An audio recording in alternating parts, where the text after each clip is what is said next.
Chapter 621. Dongshan Street was not considered a forbidden area in Yuzhou, but it was definitely one of the areas with the best environment, the quietest atmosphere, and the cleanest streets in the entire Yuzhou city. Sitting in an elegantly decorated restaurant, he finished the last mouthful of rice and looked at the road outside the window. After a moment of silence, he said softly, 2 more bowls of rice. Hu Yang looked at the empty bowls in front of him and was stunned for a moment. He subconsciously waved his hand and called the waiter over.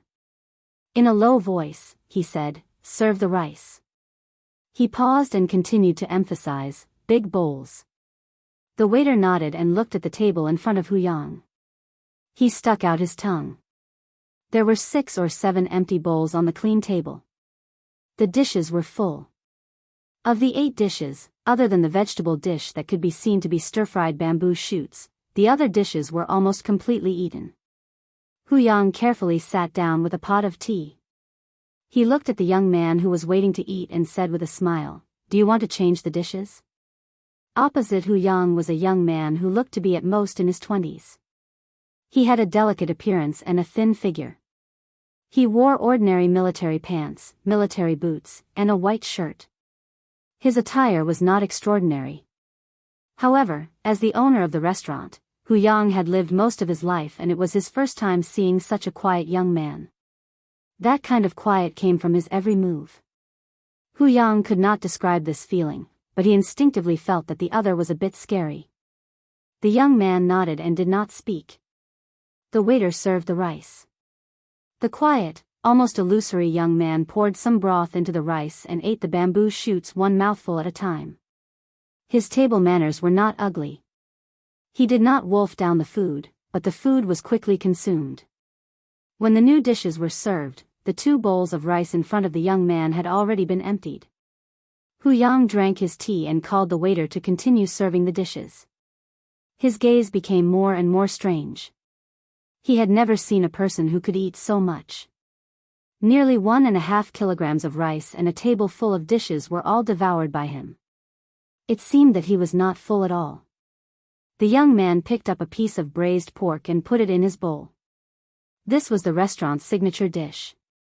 It was fat but not greasy and was very popular. Another bowl of rice went down his stomach. The young man suddenly said, "When I was young, my life was very hard. Sometimes, the adults in my family could not even afford salt. I ate meat, but it was very little. Because of the lack of salt, I could only use some other ingredients, so it tasted very bitter." Hu Yang was stunned. He smiled politely and did not know what to say. "Although it's a little bitter, it's still very delicious. Have you ever eaten rice cooked with moldy rice?" The young man thought for a moment and said, "The rice soup is black and stinky. It's disgusting. Compared to the rice here, it's like heaven and earth." Hu Yang poured a cup of tea for himself and said softly, "Now the bitterness is finally over and the sweetness is here, right?" "Not really." The young man was silent for a while. "Now, I can eat meat, and I can let the adults in my family eat meat, but people's hearts are not satisfied. I want them to live better. Do you think that's wrong?" "That's right," Hu Yang said. The young man grunted in acknowledgement and silently ate his rice for the whole night. He said lightly, "It's just that most of them are gone now." The atmosphere was somewhat stifling. Hu Yang forced a smile and said softly, "Want some wine?" The young man shook his head. "Continue serving the rice." Bowl after bowl of rice was served, and the bowls became empty. The new dishes on the table gradually decreased. The young man, who ate more than 5 kilograms of rice in one breath, finally put down his bowl and chopsticks with satisfaction and said softly, "It tastes good." Hu Yang smiled and poured a cup of tea and handed it over. The young man picked up the teacup and suddenly smiled. "What I'm most satisfied with is that there's no poison in the food. I like it very much." Hu Yang's hands suddenly froze, and his face was a little pale. "I don't know what you mean, sir." "You don't know me?" The young man said softly in a soft voice, "On this street, those who don't know me will die." There seemed to be something sharp fluctuating in the space. The hand holding the teapot was trembling slightly. Hu Yang smiled bitterly. "Greetings, Your Highness," he said softly. The young man nodded and pointed outside the window. "I also want to have a whole street in Yuzhou, and an excellent chef like you. What do you think?" "Good. Very good," Hu Yang stammered. The young man grunted, but he didn't ask anything for no reason. He just said lightly, "Another pot of tea." Hu Yang quickly retreated and ran back quickly. He put the teapot in front of the young man and hesitated to say anything. "I didn't come here for you," the young man said slowly. "I just heard that there's a street here that completely belongs to the Wang family of Beihai, so I came to have a look. I'm not interested in your information transmission." Hu Yang wiped the sweat on his head, and his body trembled slightly. This was Dongshan Street. At the end of Dongshan Street was Dongshan Park. The street and the park were the property of the Wang family of Beihai. Every inch of land, every shop, and every person on the street belonged to the Wang family of Beihai. Sometimes, it could almost be said to be the headquarters of the Southeast Group.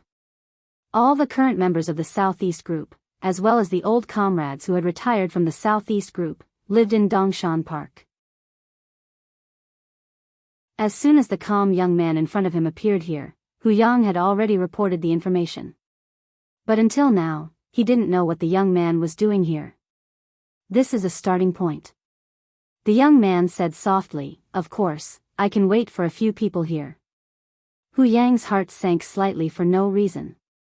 A majestic and solemn black car with a red flag drove through the street outside the window. The young man looked at it quietly. He put down the teacup and said softly, "The tea is good." Hu Yang opened his mouth and just wanted to say something. The space in front of him seemed to be twisted, and the young man had disappeared in front of him.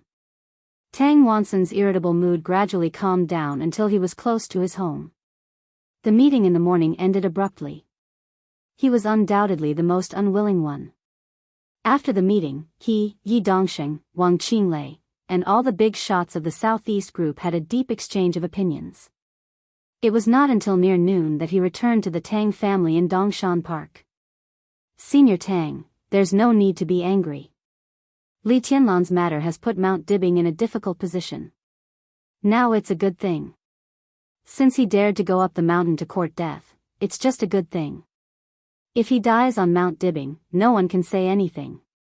In the back row of the spacious carriage, a middle-aged man with a scar on his face said with a sneer. He was an expert from the Wang family of Beihai. On the issue of Li Tianlan, the Southeast Group had decided to fully support Tang Wansen and let him, the old comrade, take the lead to suppress Li Tianlan. Tang Wansen agreed, so the Wang family of Beihai naturally had to give him full protection. Although the middle-aged man with the code name Ghostface was not as good as Firmament in the Wang family of Beihai, his strength of the half-step invincible realm was enough to deal with most dangers. After all, everyone knew that even if Li Tianlan was targeted by Tang Wansen, he would not be crazy enough to take action in person. Today is just the beginning. It's better for him to die on Mount Dibbing. If the big shots on Mount Dibbing don't kill him, when he comes back, I still have ways to torture him and the so-called Li family. Tang Wansen said gloomily. He thought for a moment and suddenly said, "How's the preparation of the logistics department?" Ghostface was stunned and said lightly, "The death list of the Snowdance Corps has been handed over to the political department and transmitted to the logistics department. At present, the first 1/3 of the pension has been issued. That's it." Tang Wansen waved his hand lightly and said, "There's no need to send the remaining 2/3. While Li Tianlan is going to Mount Dibbing, let's write a good article about the Snowdance Corps." "Write an article? You still want pension? Bullshit. This time, we must let the whole Zhongzhou state see what happens to those who follow the Li family." The car drove into Dongshan Park. Ghostface did not speak. His body tensed up and he looked ahead with a dignified face. Tang Wansen was stunned. The car was moving forward. A large modern villa was getting closer and closer in front. The car window gradually covered the top floor of the villa. A faintly discernible figure seemed to be sitting there. Li Tianlan. Ghostface's facial muscles twitched, and he said word by word in a deep voice. Tang Wansen was stunned and then grinned. That little bastard dares to come here? Stop the car. He said angrily, I'd like to see what he wants to say to me. The car stopped. Ghostface and Tang Wansen got out of the car at the same time. The noon sun was still hot even in early autumn. The scorching temperature fell from the sky. On the top floor of the villa, Li Tianlan sat quietly and smoked. Seeing Tang Wansen and Ghostface get out of the car, he raised his eyebrows slightly. How dare you come here? Tang Wansen looked up and stared at Li Tianlan. His tone was full of rage. Li Tianlan took a drag on his cigarette and looked at Tang Wansen. His voice was gentle. Senior Tang, you haven't answered my question yet. What question? Tang Wansen frowned, and his anger grew stronger. Get out of here. Can any stray dog climb up to the roof of my Tang family? Li Tianlan, if you don't get out of here, I promise to make you pay a heavy price that you don't want to accept. Li Tianlan stood up with a smile and looked at Tang Wansen and Ghostface condescendingly. It seems that you still don't understand. He said softly and took out the cigarette butt. The nervous guard was beside Tang Wansen. The face of Ghostface beside him changed dramatically. Senior Tang, be careful. The cigarette butt fell in the air with a soothing trace. The flame flickered in the air and instantly became a raging fire all over the sky. Li Tianlan moved forward. 1 step, 2 steps. His figure walked across the roof, faster and faster. The whole villa was shaking under his feet. In the loud roar, the top floor of the villa collapsed directly. In the smoke and dust all over the sky, his figure had directly swooped down like a goshawk. The flames were burning in the rising smoke and dust. Under the sun, Ghostface roared. The dazzling lightning that was condensed to the extreme suddenly bloomed in his hands. The powerful sword intent kept rotating in the lightning and rushed toward Li Tianlan. Li Tianlan didn't even look at it. His figure directly smashed the lightning and tore the sword intent apart. He suddenly rushed forward in a whistling sound. Ghostface took Tang Wansen to hide in the villa and took out his mobile phone at the same time. Who? In the roar of rage, a fat middle-aged man in disheveled clothes rushed out. Looking at the raging fire outside, he was stunned for a moment and then saw Tang Wansen. Dad, this is, Tang Ming, go back. Tang Wansen's face changed.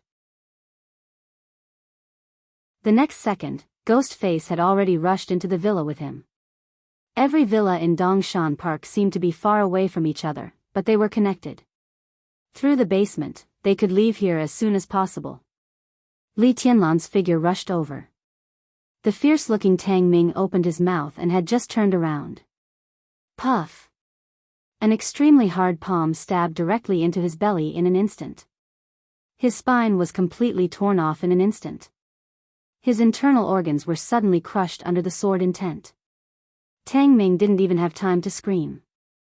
Li Tianlan casually raised his hand and his body, which weighed more than 100 kilograms, directly exploded into flesh and blood all over the sky. Li Tianlan paused. Ghostface, who had taken Tang Wansen into the villa, pressed the villa's alloy door. Without any hesitation, Li Tianlan directly rushed over. The loud heartbeat kept beating between heaven and earth. Li Tianlan's figure smashed the thick alloy door in an instant and rushed into the living room. In the living room, the core figures of the Tang family stood up subconsciously. A noblewoman with a haughty expression was pointing at Li Tianlan and shouting something. But before her voice reached his ears, Li Tianlan had already removed her arm. With a shrill scream, the woman was swept away and her body was directly embedded in the wall. In the dense cracks of the wall, the people of the Tang family finally realized that disaster was coming and fled with Ghostface Mask and Tang Wansen. Li Tianlan's body directly crashed into them. In the countless terrified screams, the body of Tang Wansen's youngest son was directly kicked into 2 pieces. His arm slashed out like a sword. The heads of the 2 noblewomen flew into the air with blood. Li Tianlan's speed was getting faster and faster. The illusory and yet real sword intent appeared and spun wildly around him. In an instant, countless pieces of blood and flesh were flying everywhere. Annihilation.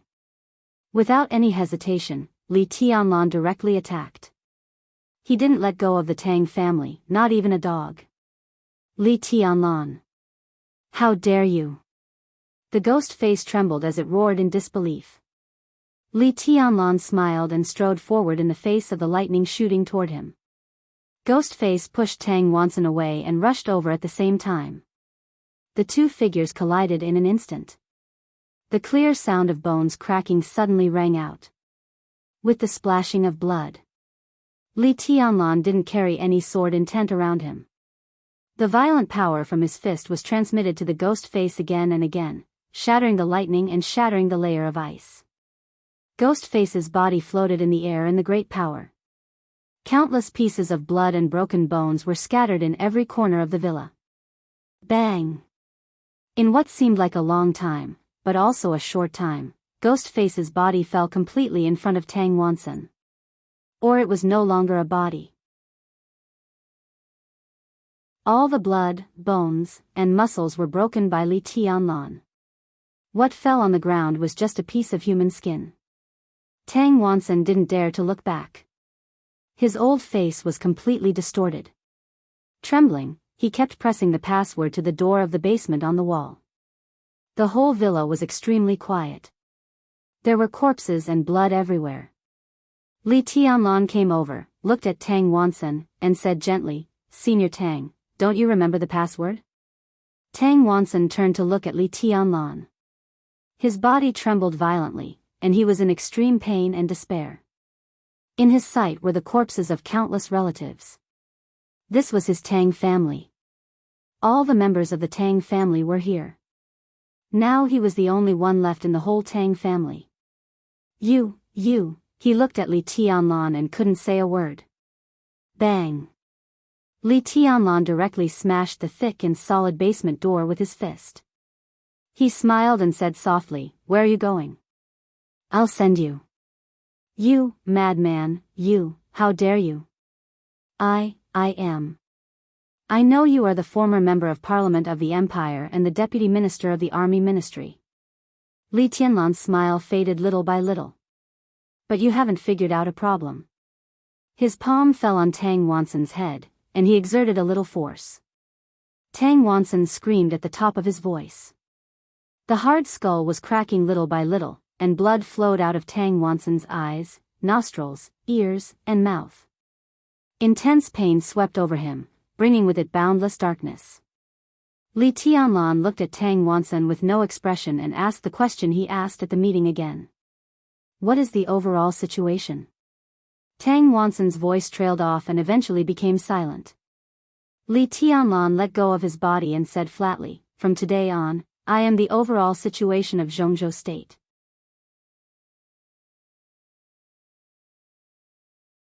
Chapter 622. The raging flames continued to burn, and a large amount of smoke and dust rushed into the sky. In Dongshan Park, the luxury villa surrounded by countless flowers and trees completely collapsed.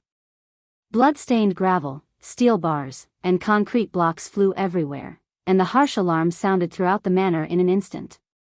The entire Dongshan Park was completely alarmed. As the most important core of the Wang family of Beihai in Yuzhou, Dongshan Park did sometimes play the role of the headquarters of the Southeast Group. The Wang family of Beihai invited all the retired leaders of the Southeast Group to live here. In addition to the environment, it naturally gave the place sufficient security. Before the completion of Dongshan Park, the Wang family of Beihai had been negotiating with Zhongzhou State. The negotiations took nearly 2 years. Under the push of the Southeast Group and many old members of parliament, Zhongzhou State finally agreed that the Wang family of Beihai would be responsible for the security measures of Dongshan Park. It didn't seem to be a big deal, and the Wang family of Beihai didn't go too far. It just recruited more than 5,000 security guards through its own security company to be stationed in Dongshan Park all year round. But everyone knew where the so-called 5,000 security guards came from. They were the real elites of the Beihai Corps. Today, these security guards had served in Dongshan Park for nearly 20 years. They could even be said to be the seniors of all the members of the Beihai Corps. As soon as the alarm sounded in Dongshan Park, the 5,000 elite soldiers began to arm themselves without hesitation. In different directions, in different locations, amidst the ear-piercing alarm, the 5,000 elite soldiers gathered in different corners and rushed towards the Tang family's villa at full speed. The footsteps that shook half of the park rumbled like a ferocious tiger. The roar of the collapse shook in the smoke and dust all over the sky. The Tang family of Yuzhou had completely become a thing of the past. The huge heartbeat was still beating in the ruins, as if it was shaking the whole space. Countless elites were gathering. In the fire and ruins, Li Tianlan walked out with no expression on his face. The flowers and trees around the villa gave off a burnt smell in the flames. The pool in front of the main gate cracked, and the water flowed on the ground and was completely evaporated by the flames. The flames twisted the air, and everything in sight was a little blurred. The large ruins looked extremely decayed. Li Tianlan was silent for a moment and waved his hand. The fierce wind passed by, bringing frost with it. The sudden gust of wind suppressed the flames. The thick black smoke rose for a moment and then fell down. The wind was still howling. Kacha. Kacha, with Li Tianlan as the center, the world within a radius of at least 100 meters around him was violently twisted and raged with the fierce wind. In the chaotic sound, withered flowers, plants, and wilted trees were completely blown up by the wind in the blink of an eye. The sword intent was extremely illusory and fierce in the wind. Huge trunks and flowers flew high into the sky and were completely smashed by the invisible sword intent. Wood chips flew everywhere, and all traces completely dissipated in the air. Li Tianlan's surroundings suddenly became flat. The ruins were gone. The trees were gone. The flowers and grass were gone. It was completely empty. It was as if the once illustrious Tang clan had never existed in the first place. There was no trace of them. Li Tianlan looked up at the sky. There was a faint buzzing sound in the sky. The invisible drone flew over the flat land at a controlled speed, and the camera recorded everything Li Tianlan did. Li Tianlan quietly looked at the drone in the air. After a moment of silence, he finally did nothing. His gaze passed through this piece of flat land and looked at the villas not far away. Suddenly, he laughed. At this moment, countless pairs of eyes in Dongshan Park were quietly watching Li Tianlan. As his eyes swept over, countless pairs of eyes looked away. In the villa closest to the Tang clan, an old man with gray hair rubbed the 2 chess pieces in his hands. He stood in front of the window like a statue, and his body was extremely stiff. Beside the old man stood the eldest son who came from Jianghuai for the meeting in Yuzhou. At this time, they looked at each other and saw fear in each other's eyes as they looked at Li Tianlan standing in the sun. Old Tang has been very active these days. Deep, this chapter is not over. Please turn the page.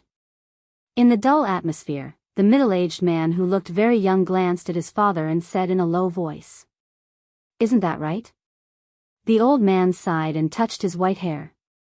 There is no successor in the Tang clan. After Chen Xinghuan was killed by Li Tianlan, old Tang was a little desperate.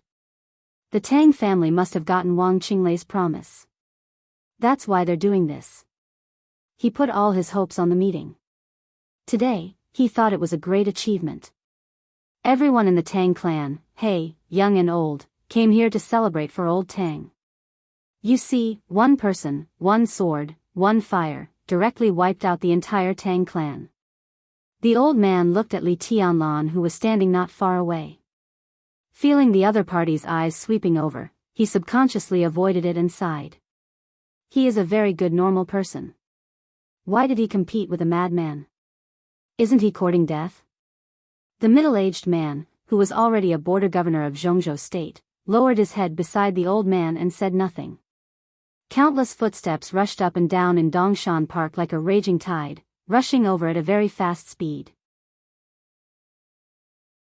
The old man's face changed. The middle-aged man's face also changed. Call Dongsheng. He must come out on this matter. Hurry up. The old man said quickly and continued, in addition, call Wang Qinglei and ask him to come here immediately. Tang Wanson stood up for him. Now that something has happened, no one can hide. The middle-aged man frowned and said with a wry smile, Dad, why do we need to call for such a big thing? I'm afraid we know what we should know now. He looked at Li Tianlan, who was still standing there and looking at the drone. The sun shone on him, elongating his shadow. He stood there quietly, calm, indifferent, fearless, and full of fighting spirit. What an idiot. The middle-aged man's mouth twitched. I really don't know how to end this matter. End? The old man glanced at him. This is not a problem for you to worry about.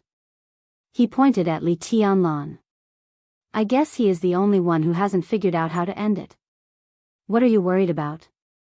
The middle-aged man took a deep look at his father and suddenly asked, Then what are you worried about? Anyway, I'm not worried about Li Tianlan. The old man shook his head. Listening to the roar of approaching footsteps, the corners of his mouth kept twitching. These idiots. Now this guy is crazy enough to kill Tang Wanson, but he doesn't dare to kill these 5,000 people? Stupid, ask them to stop. The middle-aged man didn't move. No one moved in the entire Winter Mountain Park except for these 5,000 people. In the silence, only the crazy rushing footsteps became clearer and clearer. These 5,000 people had been wearing the hat of security guards for nearly 20 years. But they were soldiers. From Beihai to Yuzhou, this park was the territory they swore to defend. It was their belief. They could not stop, no matter what they faced. The middle-aged man glanced at Li Tianlan. He was still standing there, calm and collected, unhurried. That calmness exuded from his every move, with ferocious bloodthirst and hysterical madness. Everyone was like that. As long as he was mentally prepared to face the consequences, he could do anything. The first batch of elites of the Beihai Corps rushed out of the woods and onto the flat ground. They were densely packed. In the thunderous footsteps, a ferocious and furious roar suddenly rang out, kill. There was no hesitation, no wait and see. They were soldiers, not negotiation experts. In the face of the assailant, that was all they could do. Kill. More and more figures rushed toward Li Tianlan. Slowly, Li Tianlan turned around. He raised his eyebrows. The elites of the Beihai Corps rushed up without hesitation, leaving no room for negotiation. Strong, unyielding, and indomitable. Li Tianlan stretched out his hand. In everyone's sight, his palm touched his back. This chapter is not over. Please turn the page. The empty nothingness was clenched in his hand.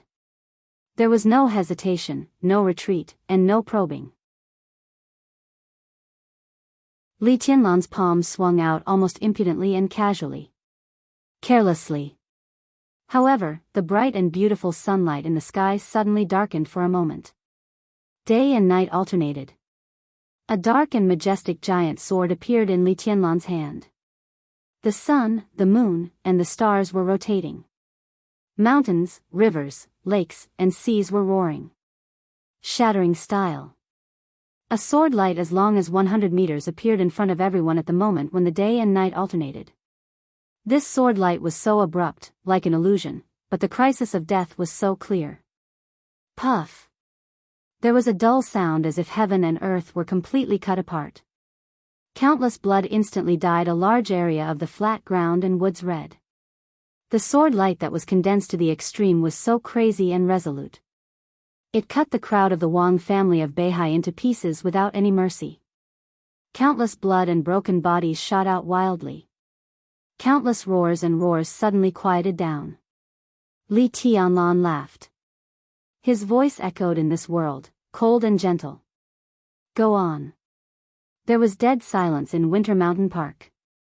Li Tianlan.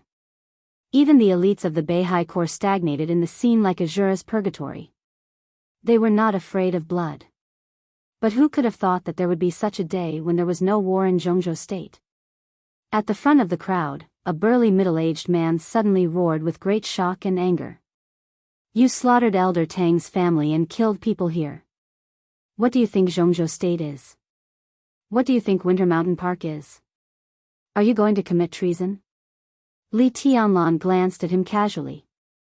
Who are you? Wang Wangyue, commander of the 3rd Reconnaissance Division of the Beihai Corps. The middle-aged man strode out of the crowd. I'm also the highest officer here. Am I qualified to talk to you? Oh. Li Tianlan said, today, I killed the dog of the Wang family of Beihai. This is a personal grudge between me and Wang Tianzong. Don't talk about the country and treason so easily. You're not young anymore. Why are you so childish? Wang Wangyue's face was purple and red, looking extremely ferocious. Li Tianlan laughed. Even if what I did was a little inappropriate, there are so many big shots in the Wang family of Beihai. Everyone is focused on the overall situation. You won't argue with me, right?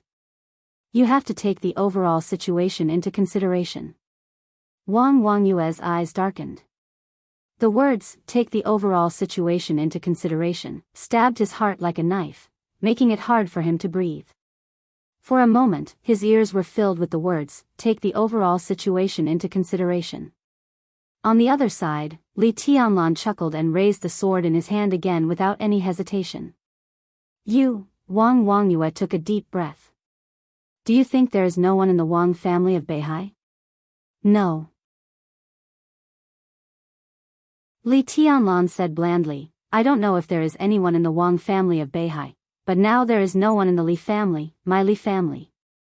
If there was someone in the Li family. If there was someone in the Li family who could be used, how could he stand here alone? The sword edge slowly fell.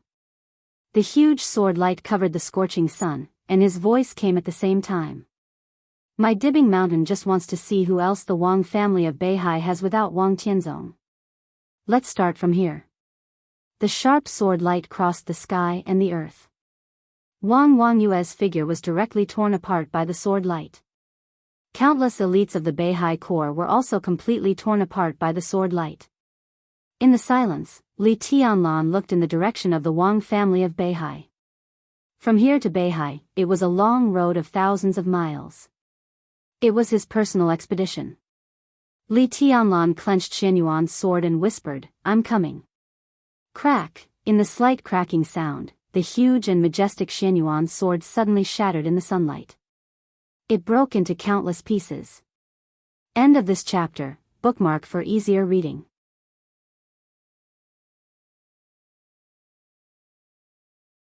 Chapter 623. The speeding vehicle abruptly stopped on the spot. The black Audi had driven into Dongshan Street.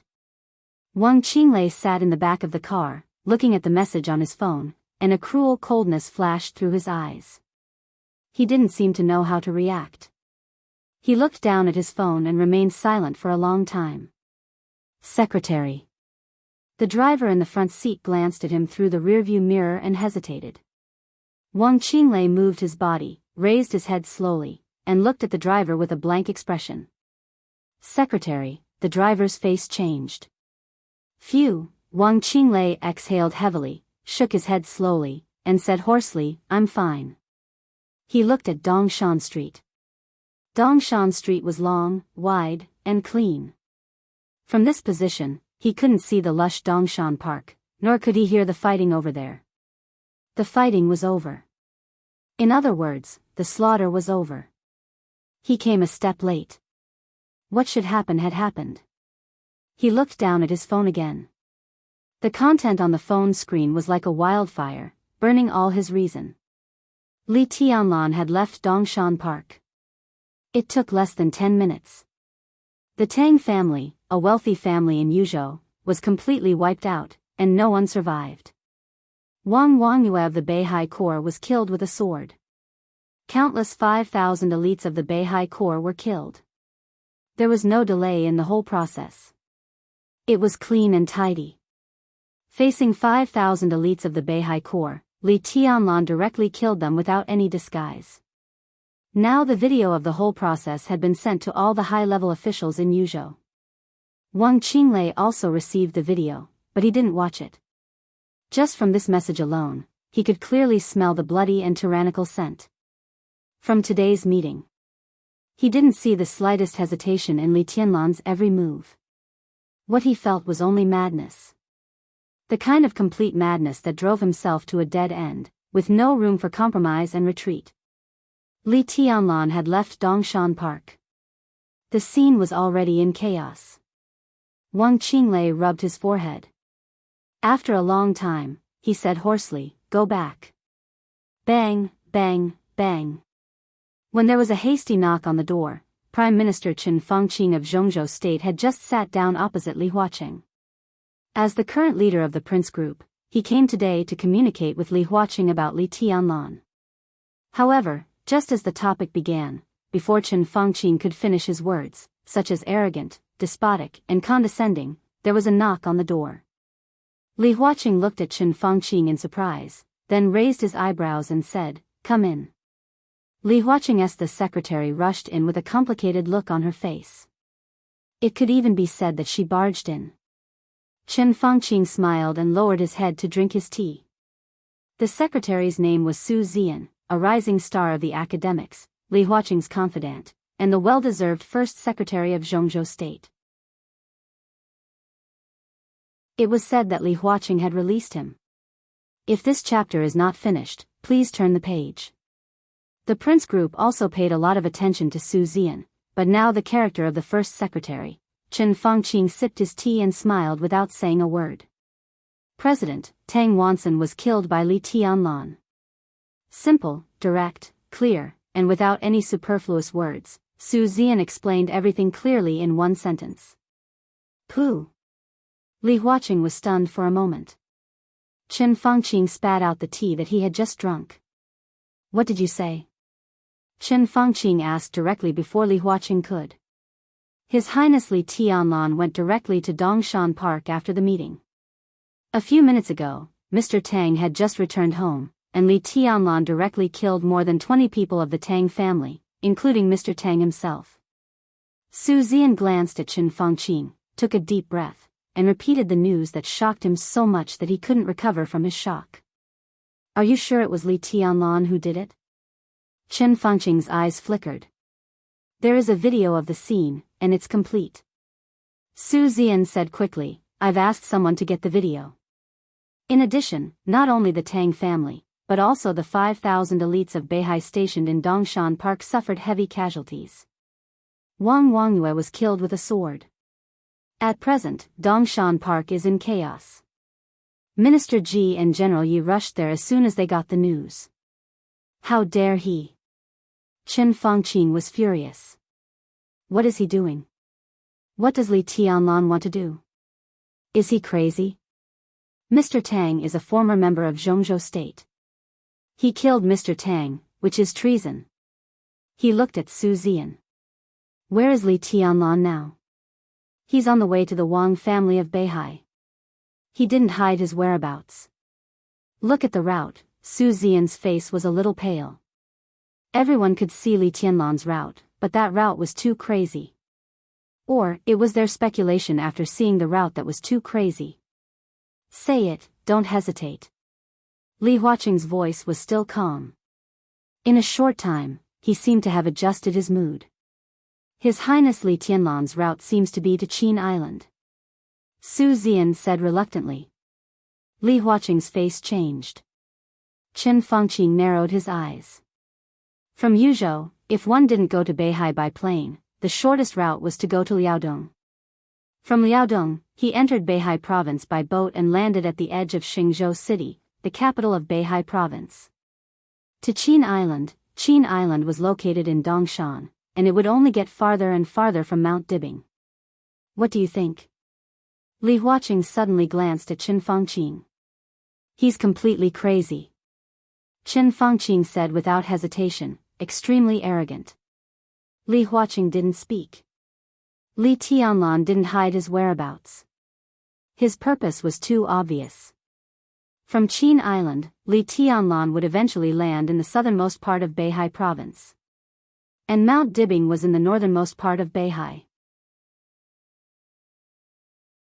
Such a route could only indicate one fact.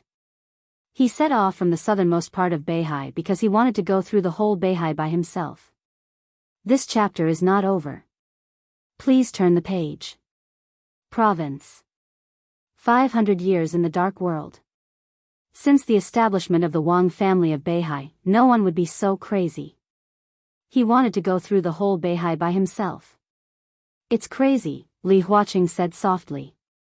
His voice was very light, but thinking of Li Tianlan's actions at this time, even with his status and age, he still felt a little excited. He has lost his mind. Qin Fangqing said quietly. Li Huaqing laughed. He said slowly, what if he succeeds? Qin Fangqing was stunned, and his face gradually changed. What if Li Tianlan succeeds? Alone, he landed in the southernmost part of Beihai province, swept through the whole province, climbed Mount Dibing, and stepped on the stage of formidable person. This was a feat that had not been done for hundreds of years. If he succeeded and returned to Zhongzhou State, how should Zhongzhou State treat him? Convict him? Because he killed Tang Wansen, the former senator? Li Tianlan was not Li Honghe. He did not have Li Honghe's cultivation and absolute loyalty to Zhongzhou State. He insisted that everything he did was a personal grudge against the Wang family of Beihai. The high-level officials of Zhongzhou State could only think so. Maybe there could be different opinions. But once this matter was brought to the level of the overall situation, no one believed that Li Tianlan would not resist, not even Qin Fangqing. Li Tianlan was completely a madman now. He did not care about the overall situation. Whoever dared to fight against him, he dared to kill. If Zhongzhou State insisted that he committed treason, then so be it. Now, it was no longer about what Li Tianlan would do.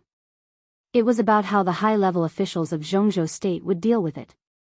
If Li Tianlan came back alive, a heavenly son who could go through the whole Beihai province. A heavenly son who had the full support of the giant group. A heavenly son who had high hopes from the academics. A heavenly son who had been recognized by Mount Shu, Sai City, and even Jade Pool. A heavenly son who had taken back all of Jiangxia. A heavenly son who connected the whole Lin clan. Who could accuse such a person of treason? It might be possible to say so. But who dared to say so? Such a Li Tianlan really did not need to care about the overall situation. Just like Wang Tianzong in Zhongzhou State before. He was the overall situation in Zhongzhou State. Qin Fangqing's face was a little livid as he imagined that scene. The new era had obviously shrouded them. That was the era of Li Tianlan. It was his own prosperity. He will die on the way. Qin Fangqing said slowly. Li Huaqing smiled and said lightly, wait for the result, Prime Minister. Where were we just now? Go on. His tone was gentle and friendly, but in Qin Fangqing's ears, it was with a kind of faint mockery. Qin Fangqing paused slightly, shook his head, and said, forget it, it's all right. End of this chapter, bookmark for easy reading.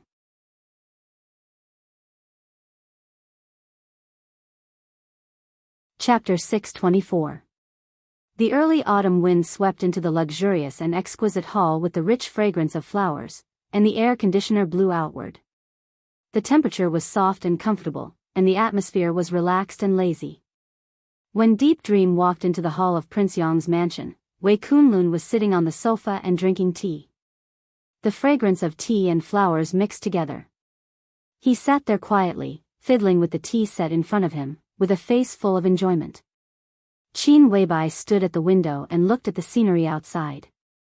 The warm light sprinkled on her cold, delicate, almost flawless face, glowing with sacred brilliance. Deep Dream suddenly felt a little awe. To Saint, to Wei Kunlun, to Mount Shu, and to Qin Weibai. The chaos in Eastern Europe was completely over. The Samsara Palace was also completely destroyed.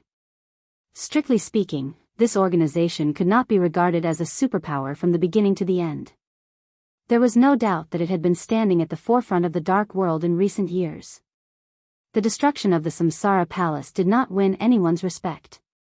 But it got everyone's fear and scruples. The final battle of Heaven Capital, the 3-year war in the Dark World, and the chaos in Eastern Europe. The day of death, the day of judgment, and the day of termination. Until the eternal sword. When everything happened, people didn't feel anything special. But when everything officially ended, people suddenly looked back and found that all of this was vaguely closely related. People didn't know when the Samsara Palace began to promote all this, but there was no doubt that when the almost eternal sword fell, the whole era, the era of the Wang family of Beihai, had officially ended at that time. All the situations from the beginning to the end. Saint Qin Weibai. There was no doubt that she played a vital role in it. Even if the Samsara Palace had been destroyed, these two people, perhaps with the help of military counselor, still had awe-inspiring power. Deep Dream's heart, which had been beating wildly all the way, suddenly calmed down at this moment. She became quiet, just like when she stood next to Situ Tsangyue, the governor. She stood in the living room, bowed respectfully, and whispered, "Greetings, your highnesses." Qin Weibai turned to look at Deep Dream, nodded, and asked, "How is the governor's injury?" "It's not very optimistic. It takes a long time to recover." Deep Dream didn't hide anything. "Sit down." Wei Kunlun suddenly waved his hand and said with a smile, "Governor and I are old friends. When things in Yuzhou are over, I'll go with you to Mount Taibai to visit her." "Thank you, Your Highness." Deep Dream nodded. Sai City was undoubtedly a force that had paid a heavy price in Eastern Europe. They didn't have many people. Strictly speaking, they only sent 4 people in Eastern Europe.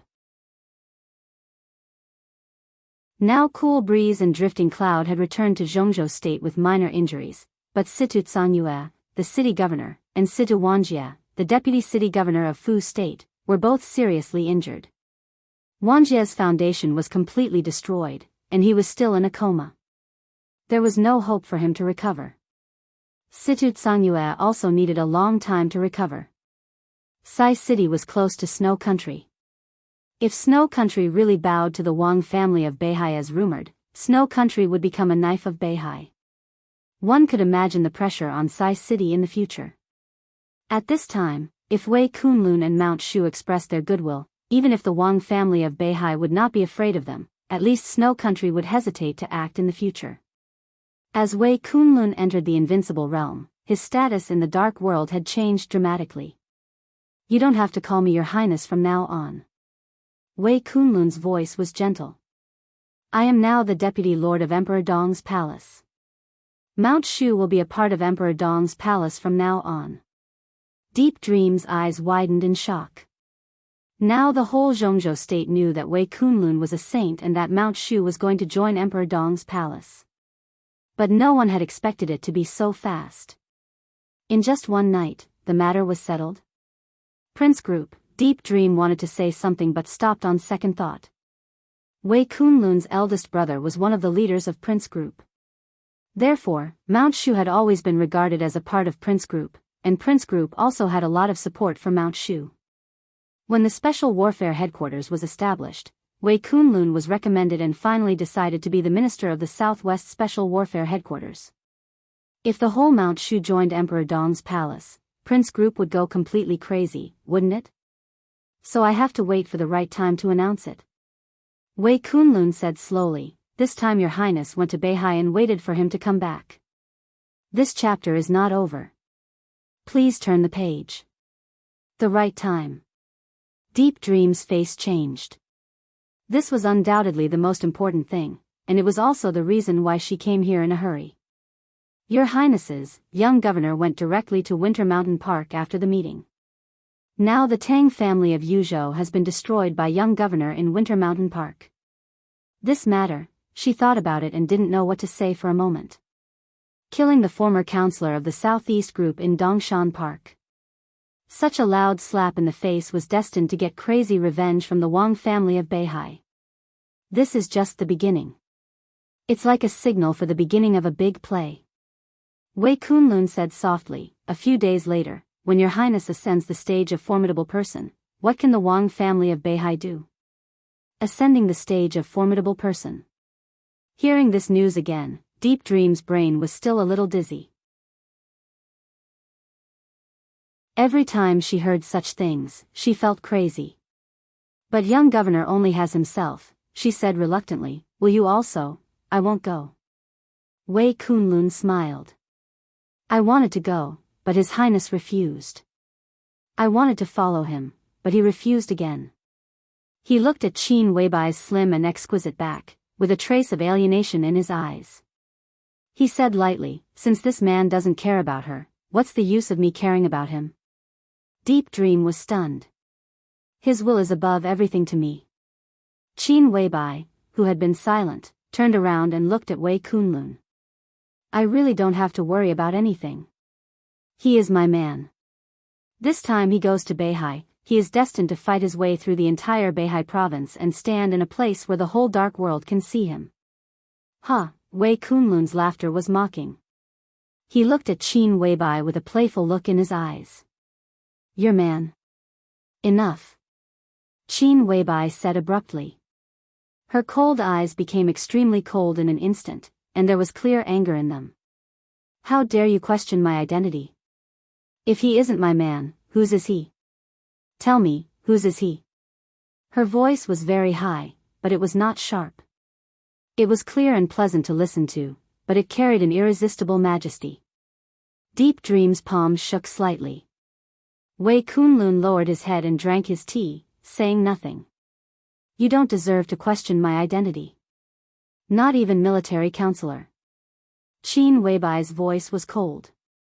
You can disagree, but the palace master has fallen. I can't restrain you. If you have an idea, do it. If you don't want to stay in Emperor Dong's palace, get out of here.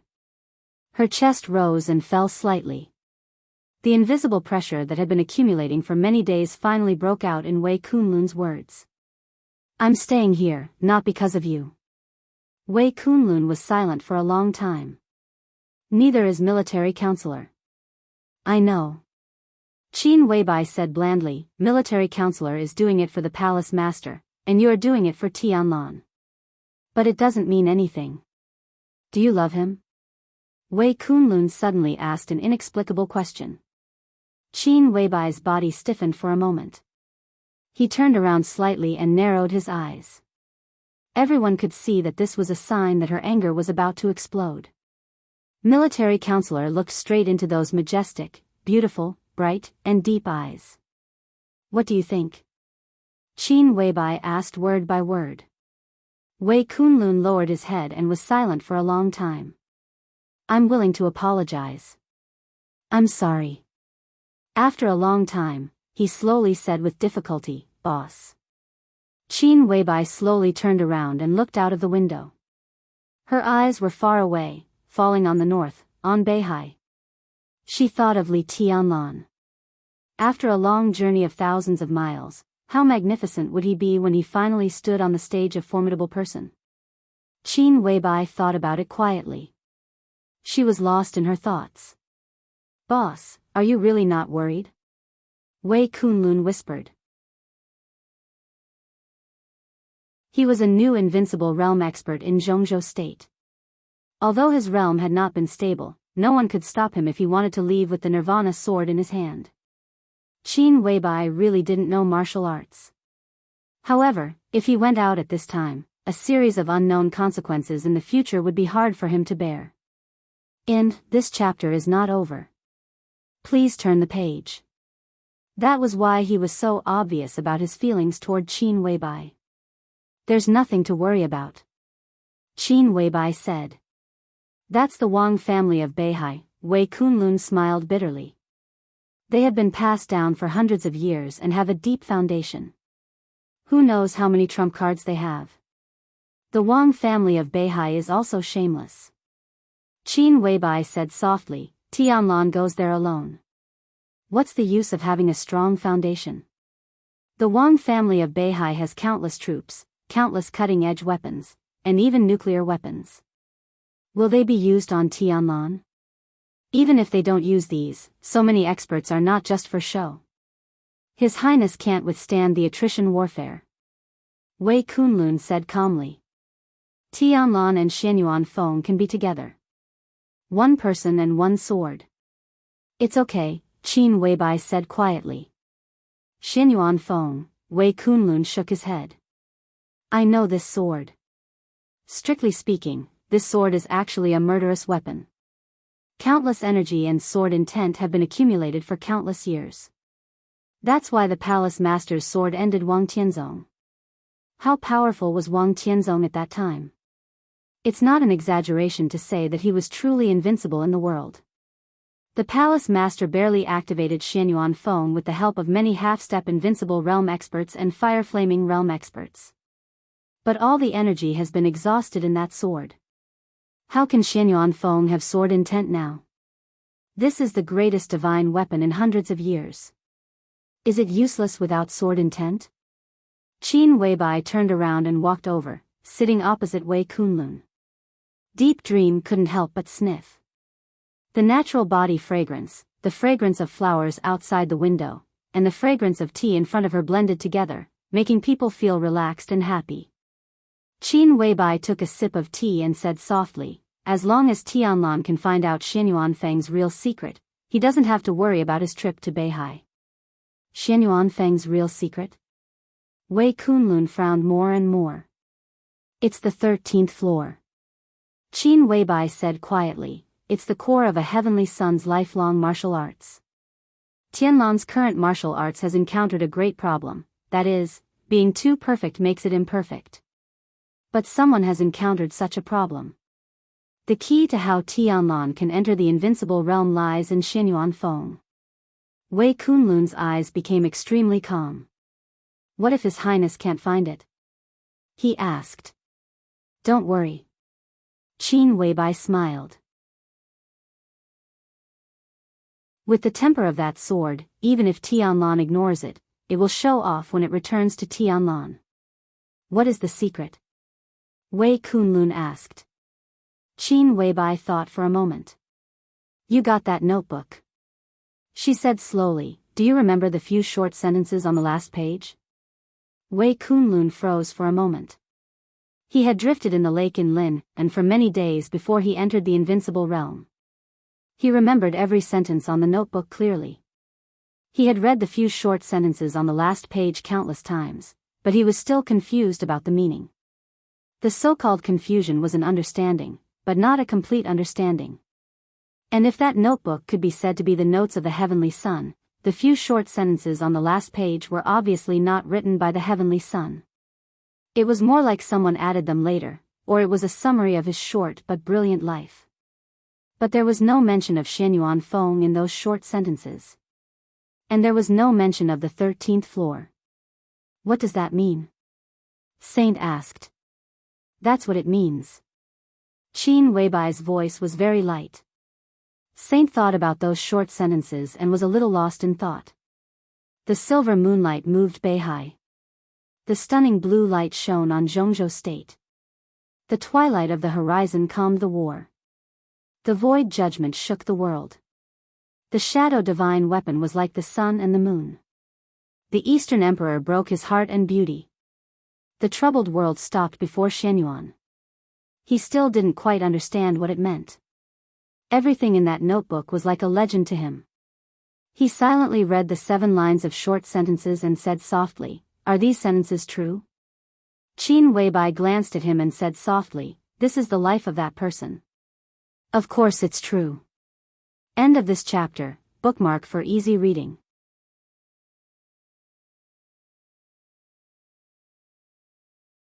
Chapter 625. No one went after Li Tianlan. And no one dared to chase after him. In less than a few hours after the Tang family was destroyed, many high-level officials of Zhongzhou State showed enough anger on different occasions, especially several leaders of the Wang family of Beihai who rushed to Dongshan Park. Their anger was more obvious. But no matter what happened to Li Tianlan, at least the Tang family was really destroyed. The young marshal who came back after the chaos in Eastern Europe had shown enough madness. At this time, no one wanted to stop him. But when Li Tianlan entered Qingdao and boarded the ship, a special plane from Yuzhou had landed directly in Lin'an. The low-key and shabby motorcade set off from the airport and arrived at Lonely Mountain as soon as possible. Fan Tianyin, the general of the Southeast Group and the Minister of Security of Zhongzhou State, led the team in person. 2 deputy ministers from Kunlun City and the Prince Group accompanied him. Secretaries, guards, and staff, nearly 20 people were crowded in several cars, which made people angry. It's too much. He Songhu didn't know how many times he had repeated this sentence. Born in the Prince Group, he used to be the secretary of a member of parliament in Zhongzhou State. He had a very high starting point. He even forgot how long it had been since he had been treated like this. Before leaving Yuzhou, the Ministry of Security had communicated with Jiangzhe. Not to mention Fan Tianyin, the minister, even if there was only a deputy minister leading the team, Jiangzhe should put out a big welcome. Even if the number 1 or 2 figures of Jiangzhe did not show up, it was always appropriate to send a secretary general to pick them up. But what about the actual situation? When Fan Tianyin led 2 deputy ministers to Jiangzhe, the so-called welcome ceremony given by Jiangzhe was only a police car. The airport police station only sent 2 police officers. Not to mention the secretary general, even the director of the police station did not come. When several police officers rushed into the pickup gate nervously, they were even regarded as wanted criminals who had exposed their whereabouts. Thinking of that funny scene and looking at the police car walking slowly in front of him, He Songhu was so angry that his arms were trembling. They are so uncooperative. Has Jiangzhou really become the independent kingdom of the Li family? The remaining forces of the Li family were all concentrated in Jiangzhou, which was protected by Wu Jingmin. Now Wu Jingmin went to the cabinet, while Zhou Yuanshan came from Zhongyuan. In terms of confidence, Zhou Yuanshan, who has the support of the giant group, is undoubtedly much stronger than Wu Jingmin. Tanli, who was beside He Songhu, said calmly. Tanli was the last deputy minister of the Ministry of Security, but in fact, it was just a title. He seldom appeared in the Ministry of Security. Most of the time, he was assisting Gu Xingyun to deal with some affairs of Kunlun City and the special warfare system of Zhongzhou State. In terms of responsibility, he could be regarded as Gu Xingyun's secretary with great power. Overbearing? Not to mention Zhou Yuanshan, the entire giant group is under the leadership of Zhongzhou State. Today, look at their arrogance. Good Lord, they really don't care about stopping me. When I go back, I must report what I saw and heard this time. He Songhu sneered, the corners of his mouth twitching. I wonder if he suddenly paused mid-sentence, glanced at Fan Tianyin, and didn't continue. In the back row of a car, Fan Tianyin was squeezed in the most uncomfortable position, but he remained calm and collected. Hearing He Songhu's half-sentence, he shook his head. Jiangzhou was indeed the world of the Li family. But now the leader of Jiangzhou was the general of the Southeast Group and Fan Tianyin's personal friend, Su Xinghe. When he set off from Yuzhou, the first phone call he made was to Su Xinghe. Su Xinghe said with a smile that he would make arrangements, and then when they arrived in Lin'an, they would face the treatment at this time. This was not only contempt, but also a naked demonstration. He Songhu was angry, but Su Xinghe, who got the news at this time, would probably be even more angry and aggrieved. If you have any complaints, go back and talk about it. Fan Tianyin took a deep breath, looked at the mountain road that was getting closer and closer, and said calmly, remember our task this time. The shabby police car leading the way in front suddenly stopped. 2 policemen hurriedly jumped out of the police car and saluted. A man who was less than middle-aged but extremely calm stood there, smiling like a spring breeze. In front of them was the path into Lonely Mountain. The man at the intersection stood there and didn't know how long he had been waiting. Fan Tianyin narrowed his eyes, took a deep breath, and said in a deep voice, get off. What if we don't go down? It's better to wait for him to come over. He Songhu was still resentful. Don't get off. Will anyone care about you if you don't get off? Fan Tianyin couldn't help but sneer. The man in his sight didn't look at this side at all, but just talked to the two policemen. He Song-hu opened the door resentfully. Fan Tianyin walked out.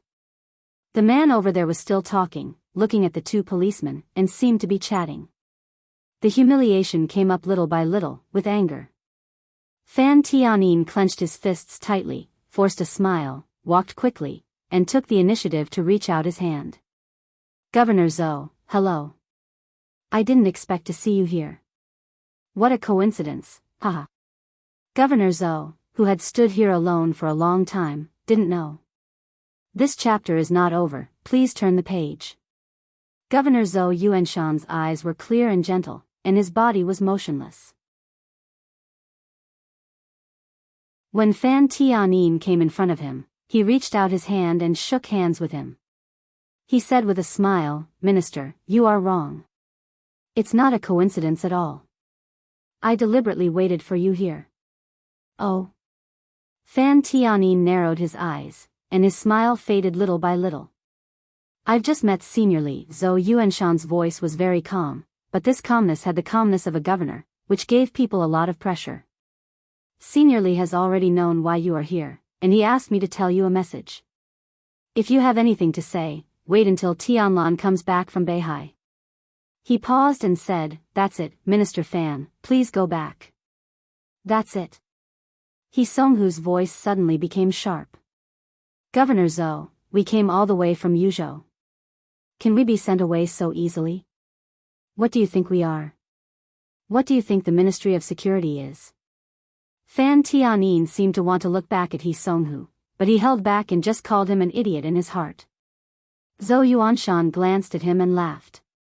Comrade, do you think it's easy to let you go back? He Song-hu opened his mouth, but didn't speak, and became more and more angry. This comrade. Listen to this address. Just a few months ago, Zhou Yuanshan was at the same level as He Song-hu, and they met a lot in meetings and small meetings. After a few months, they became this comrade. Senior Li didn't perfunctory you. These are his original words. Zhou Yuanshan said calmly. Fan Tianyin smiled bitterly. He didn't think that Li Honghe would easily send them back.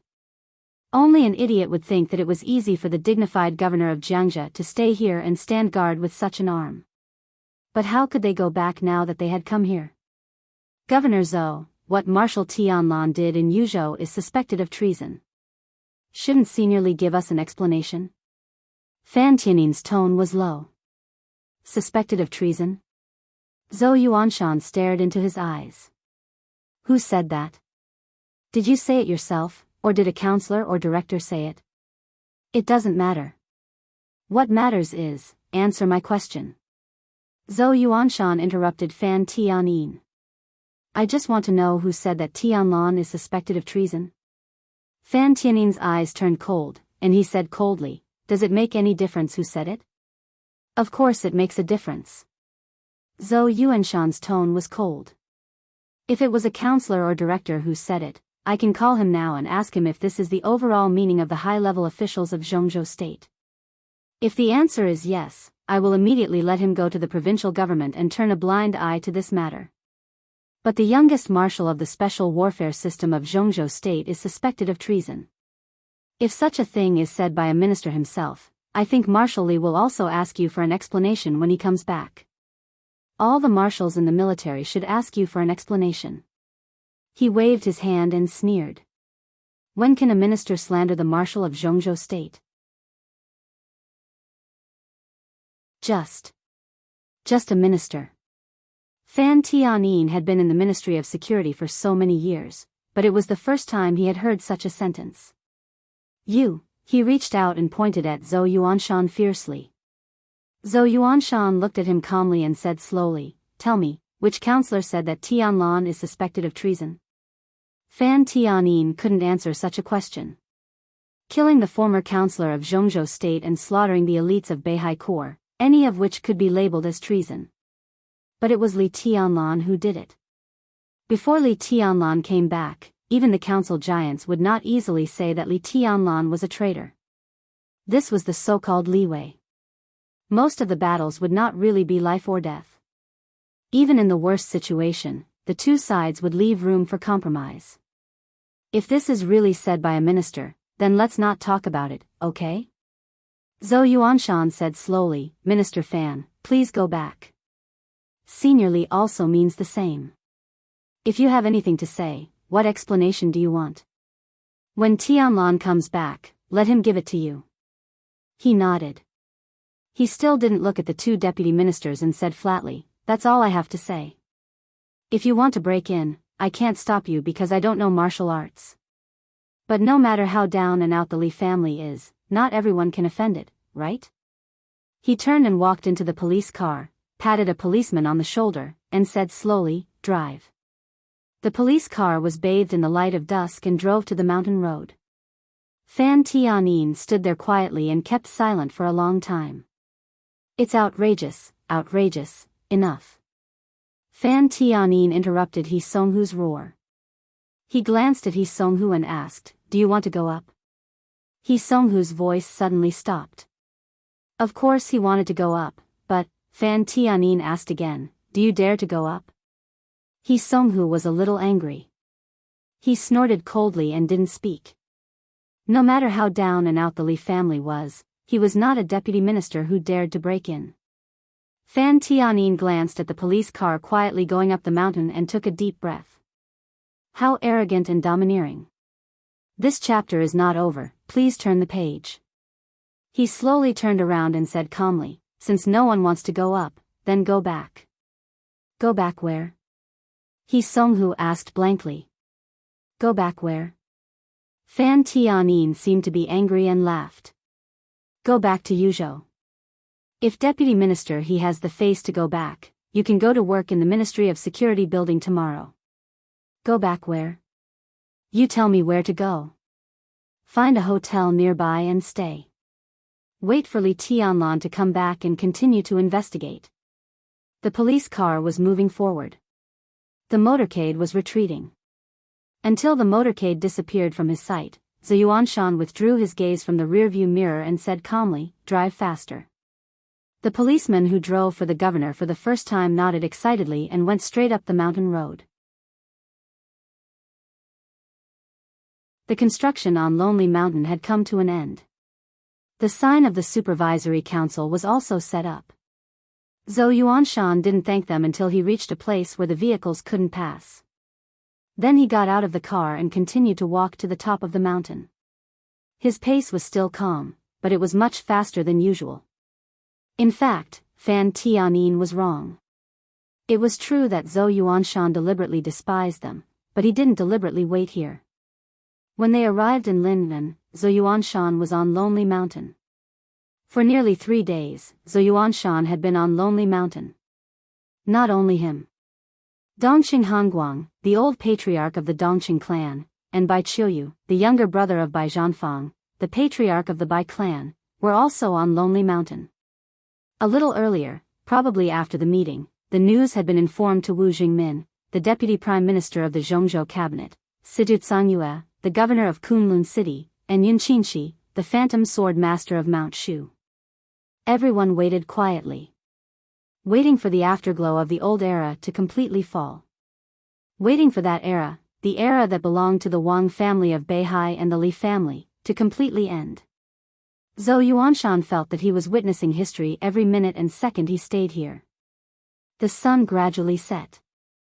Dusk enveloped the sky. Several small wooden huts on the top of Lonely Mountain still stood there, guarding the Li family cemetery and the souls of heroes. In front of Li Honghe's wooden hut, the few remaining elders of the Li family all stood in front of the wooden hut. Qingye and Qihuang, who had returned from Eastern Europe, stood in front of the crowd. Everyone had been standing for 2 days and 2 nights, and everyone's eyes were red and swollen. Great sadness, like the night, enveloped the entire Lonely Mountain. Zhou Yuanshan walked in silently. In the simple hut, Dongqing Hanguang and Bai Qiuyu sat by the bed and talked with Li Honghe. Li Honghe leaned against the bed. His face seemed ruddy, but his whole body had become more and more shriveled. His eyes gradually lost all their luster and became abnormally dim. Seeing Zhou Yuanshan come in, his eyes lit up and he asked, "Gone?" His voice was a little vague and a little weak. The god of war who once stood up to the sky and supported the whole Zhongzhou state with glory. The old man who once supported the Holy Family with silence and forbearance. After all, he was old. Zhou Yuanshan felt a little uncomfortable. He nodded and said, Fan Tianyin led the team. He Songhu and Tan Li are here. Dongxing Hongguang raised his eyebrows and said nothing. Crown Prince, Southeast, Special Warfare, Li Honghe pointed to the outside with some difficulty. They are all afraid. Yes. Dongxing Hongguang whispered, Tianlan didn't let us down. He's good. He's always the best. Li Honghe whispered with soft eyes. Brother. Dongxing Hongguang held Li Honghe tightly. He seemed to have aged in an instant. No one knew what he thought of. He took a deep breath and whispered, I'm sorry. Li Honghe shook his head gently and smiled. There are some things that I can't wait for, but I still want to wait for him to come back. When he comes back, I'll inform him. Dongxing Hongguang gritted his teeth and nodded. Li Honghe closed his eyes and fell asleep. His breathing gradually became stable. Dongxing Hongguang watched quietly without saying a word. The news of Lonely Mountain was concealed. But what happened in Yuzhou, like a storm, rushed out of Yuzhou, covered the entire Zhongzhou state, and continued to spread outward. In the afternoon, the latest information spread throughout the dark world. On the morning of September 1st, Yuzhou Dongshan Park was the starting point. Li Tianlan, the palace master of Emperor East's palace, destroyed the Tang family in Yuzhou and officially conquered the Wang family of Beihai. The eyes of the whole dark world focused on him in an instant. Everyone was watching Li Tianlan's footsteps. In the evening, the news flew all the way to Tiannan. In the afterglow of the setting sun, a tender white hand held a mobile phone and quietly looked at the information on the screen of the mobile phone. She was as still as a statue. The evening wind blew through her delicate and moving short hair, extremely gentle. She quietly looked down at the mobile phone. The sky gradually darkened. Night fell slowly. Clap, with a slight sound, the mobile phone slipped down and fell on the grass of Tiannan. End of this chapter, bookmark for easy reading.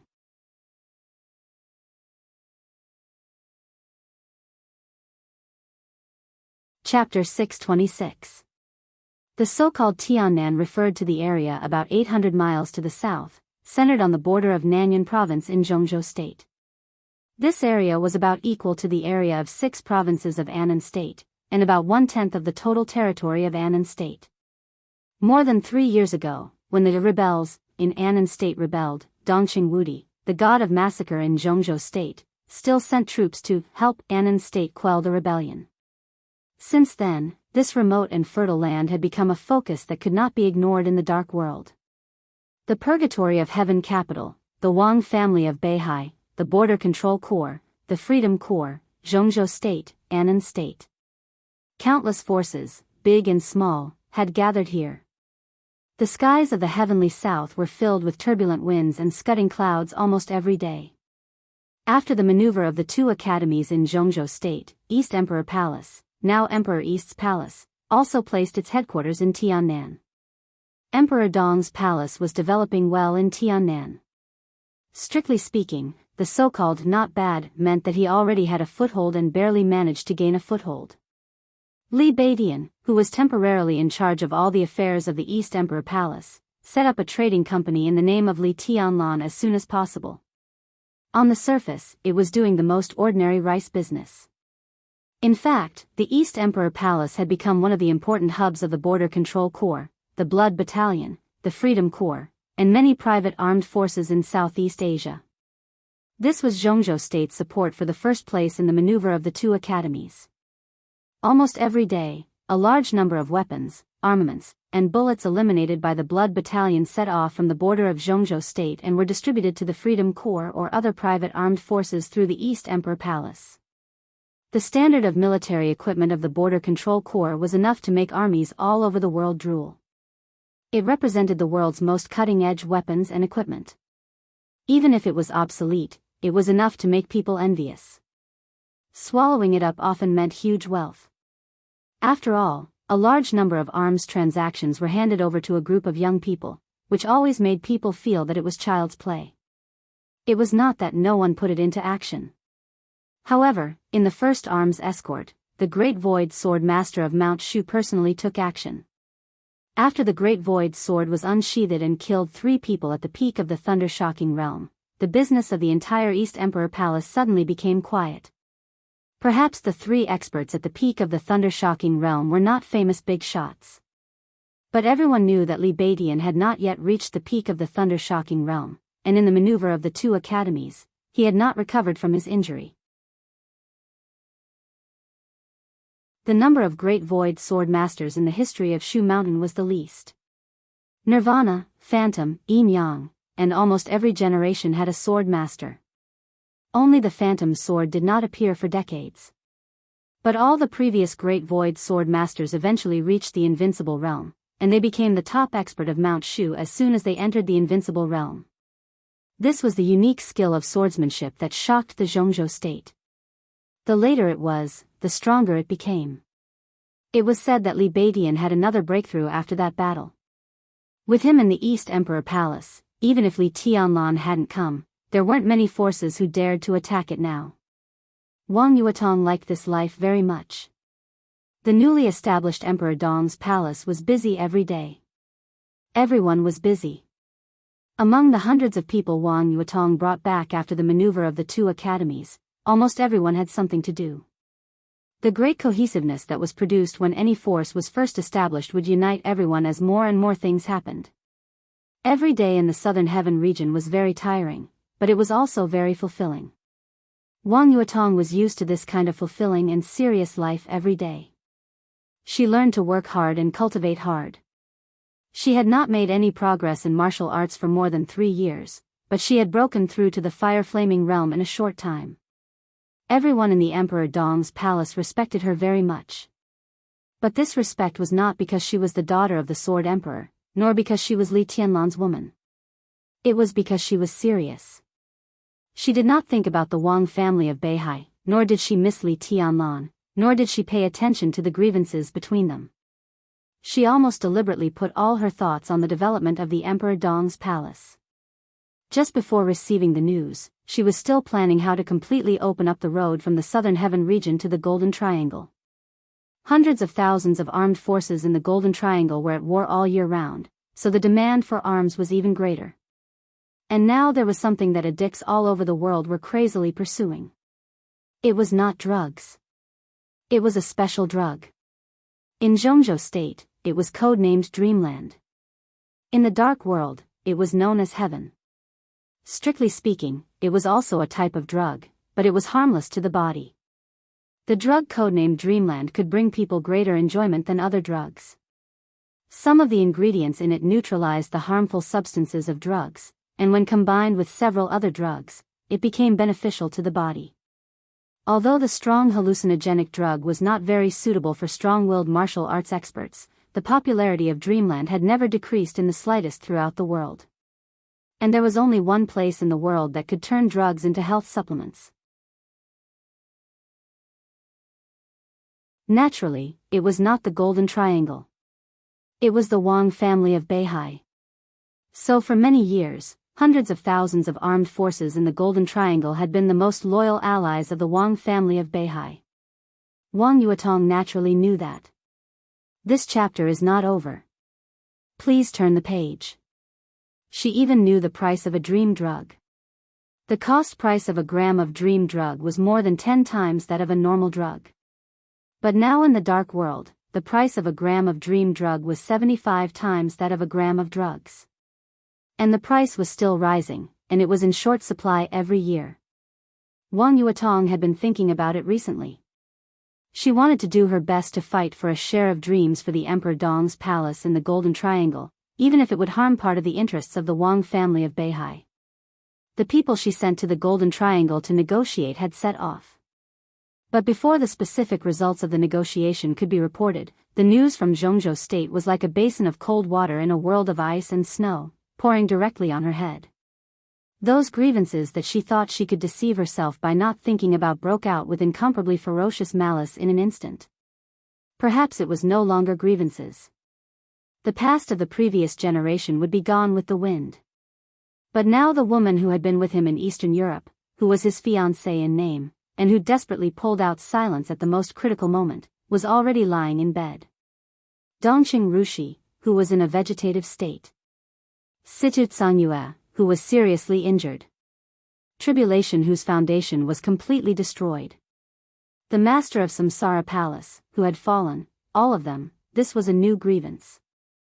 The most uncompromising thing was hatred. So the man who woke up in Yuzhou pulled out Xianyuan's sword, which had been famous throughout the dark world. He destroyed the Tang family, killed and injured countless elites of the Beihai Corps, and embarked on his own journey. From Yuzhou to Guqin Island, he would land in Shoshui City, the southernmost tip of Beihai Province. He would go all the way north, cross Tongtian Port, pass Queen City, and pass Kanglan City. At most, he would go through the entire Beihai Province, set foot in Xingzhou, and climb Mount Dibing. The endless lavender field, the picturesque Hualu Mountain, and the spectacular and charming Beauty Waterfall might all be completely trampled on. That flame had begun to burn, and it would eventually turn into the fire of war that would burn everything. This time, there would be no compromise. Because those he cared about had fallen. Because those he cared about were still lying. The sunlight fell silent. The moonlight shrouded Tiannan, drawing a long shadow under Wang Yuetong's feet. Wang Yuetong picked up her mobile phone and looked up at the clear and magnificent starry sky above her head. After a long silence, she slowly turned around and walked to Emperor Dong's palace. The temporary headquarters of Emperor Dong's palace was a manor, or it used to be a farm. There were some houses scattered on the farm. They were not gorgeous, but they were strong enough. The central villa was reserved for Li Tianlan by Emperor Dong's palace, as well as the place for daily meetings and high-level dining. When Wang Yuetong walked into the hall of the villa, everyone who was qualified to sit in the hall stood up. The head seat of the dining hall had been empty since the establishment of Emperor Dong's palace. On the left side of the head seat, Li Beidian tried his best to keep calm and greeted Wang Yuetong, but the atmosphere of laughter in the dining hall was no longer there. Everyone was the same as usual. But there was always something strange that was spreading unconsciously. Wang Yuetong sat down next to the head seat, separated from Li Beidian by an empty chair. She quietly looked at the empty seat for a long time, and then picked up her bowl and chopsticks to eat. In the past, there would be a topic at any time, but now there was a rare silence at the table. Yu Qinyan, who had the best relationship with Wang Yuetong, bit her lip, gently kicked Ning Qianqing beside her, and then slightly stepped on his foot.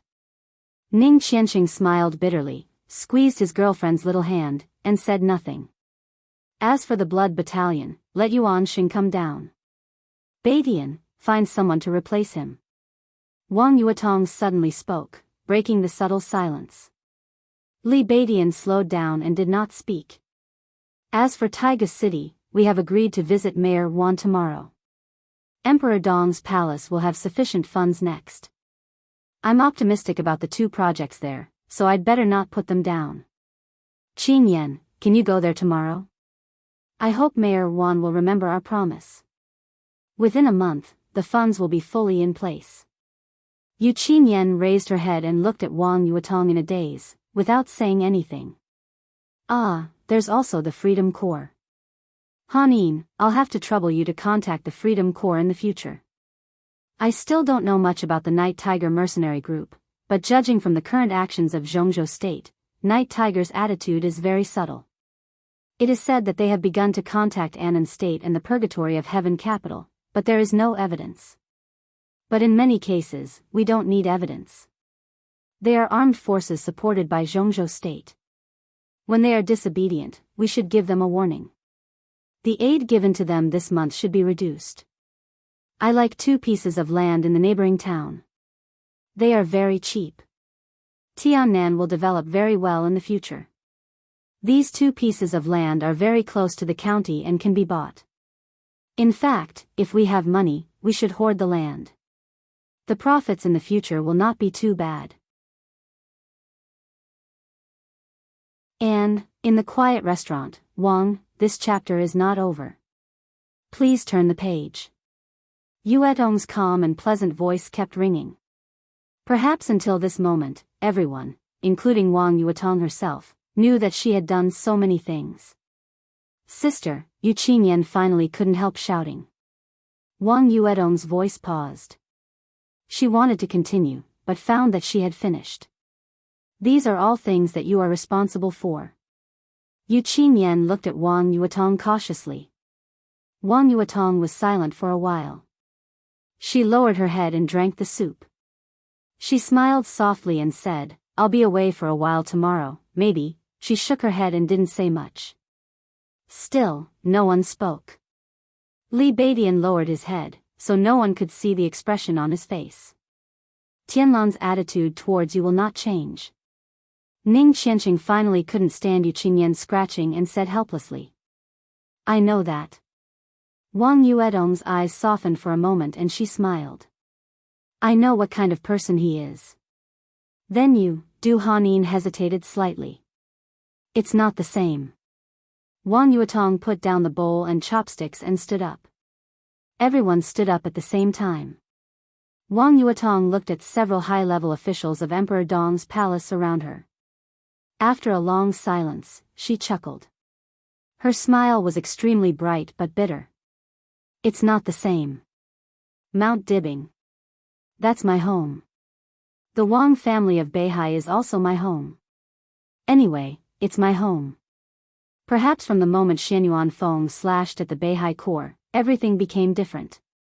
Wang Yuetong tried hard to smile, but her beautiful big eyes were full of faint sadness. She intended to make East Emperor Palace stronger.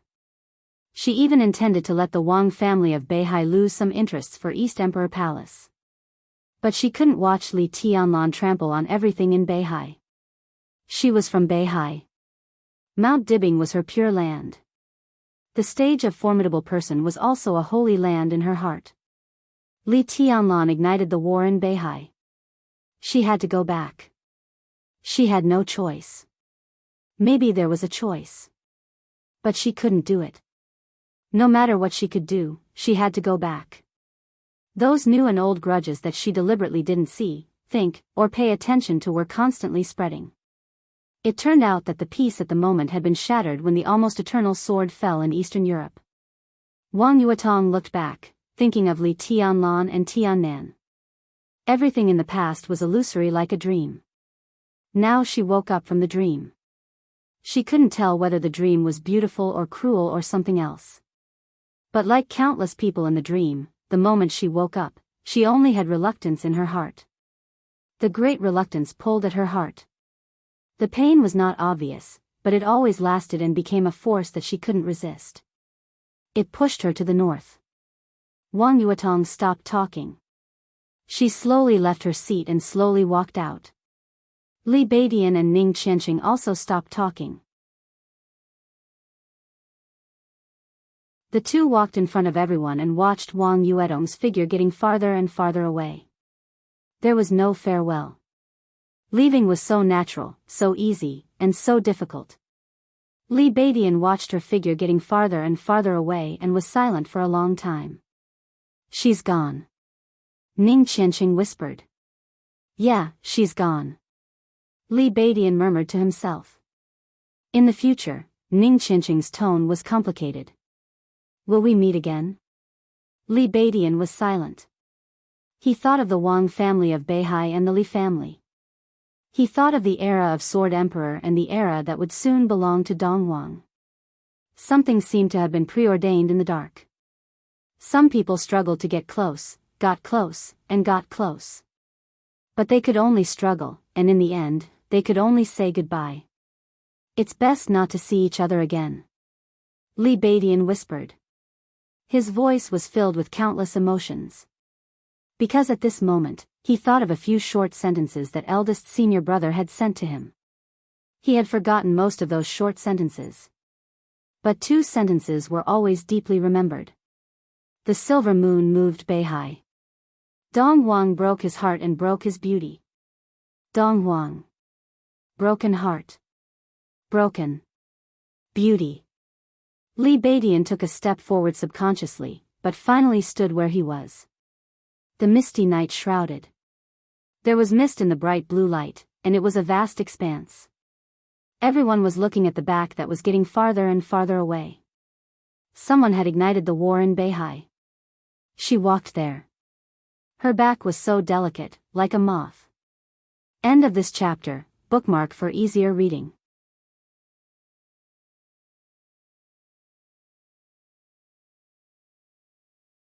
Chapter 627. Her white and tender fingers gently stroked the flower branch. The white petals with a little bit of red in them shook gently, looking extremely weak. The voice behind her kept ringing. It was not impatient, angry, or complacent. It was a calm and rational voice. The tender white palm moved on the flower branch again. Beautiful hands, beautiful people, and beautiful eyes. But she was always in a trance. Her crystal eyes were a little dazed, lacking a lot of calmness and peace in the past. The delicate flower petals slid down one by one as she rubbed them against her palms, landing on her long light golden skirt. The bell in the hall rang. It was almost noon. The voice behind him, who had been talking for the whole morning, finally paused. It was a little hoarse and a little helpless. Sister-in-law? Yes. Summer Solstice pinched a petal, turned around, and looked at Wang Xiaoyao. Wang Xiaoyao took a deep breath and calmly made the final conclusion. So at this time, I should not go to Eastern Europe, but stay here. Summer Solstice looked at Wang Xiaoyao quietly. She had known Wang Xiaoyao for decades. It could even be said that Summer Solstice had watched Wang Xiaoyao grow up, from a child to a teenager, from a teenager to an adult, and then to a young man.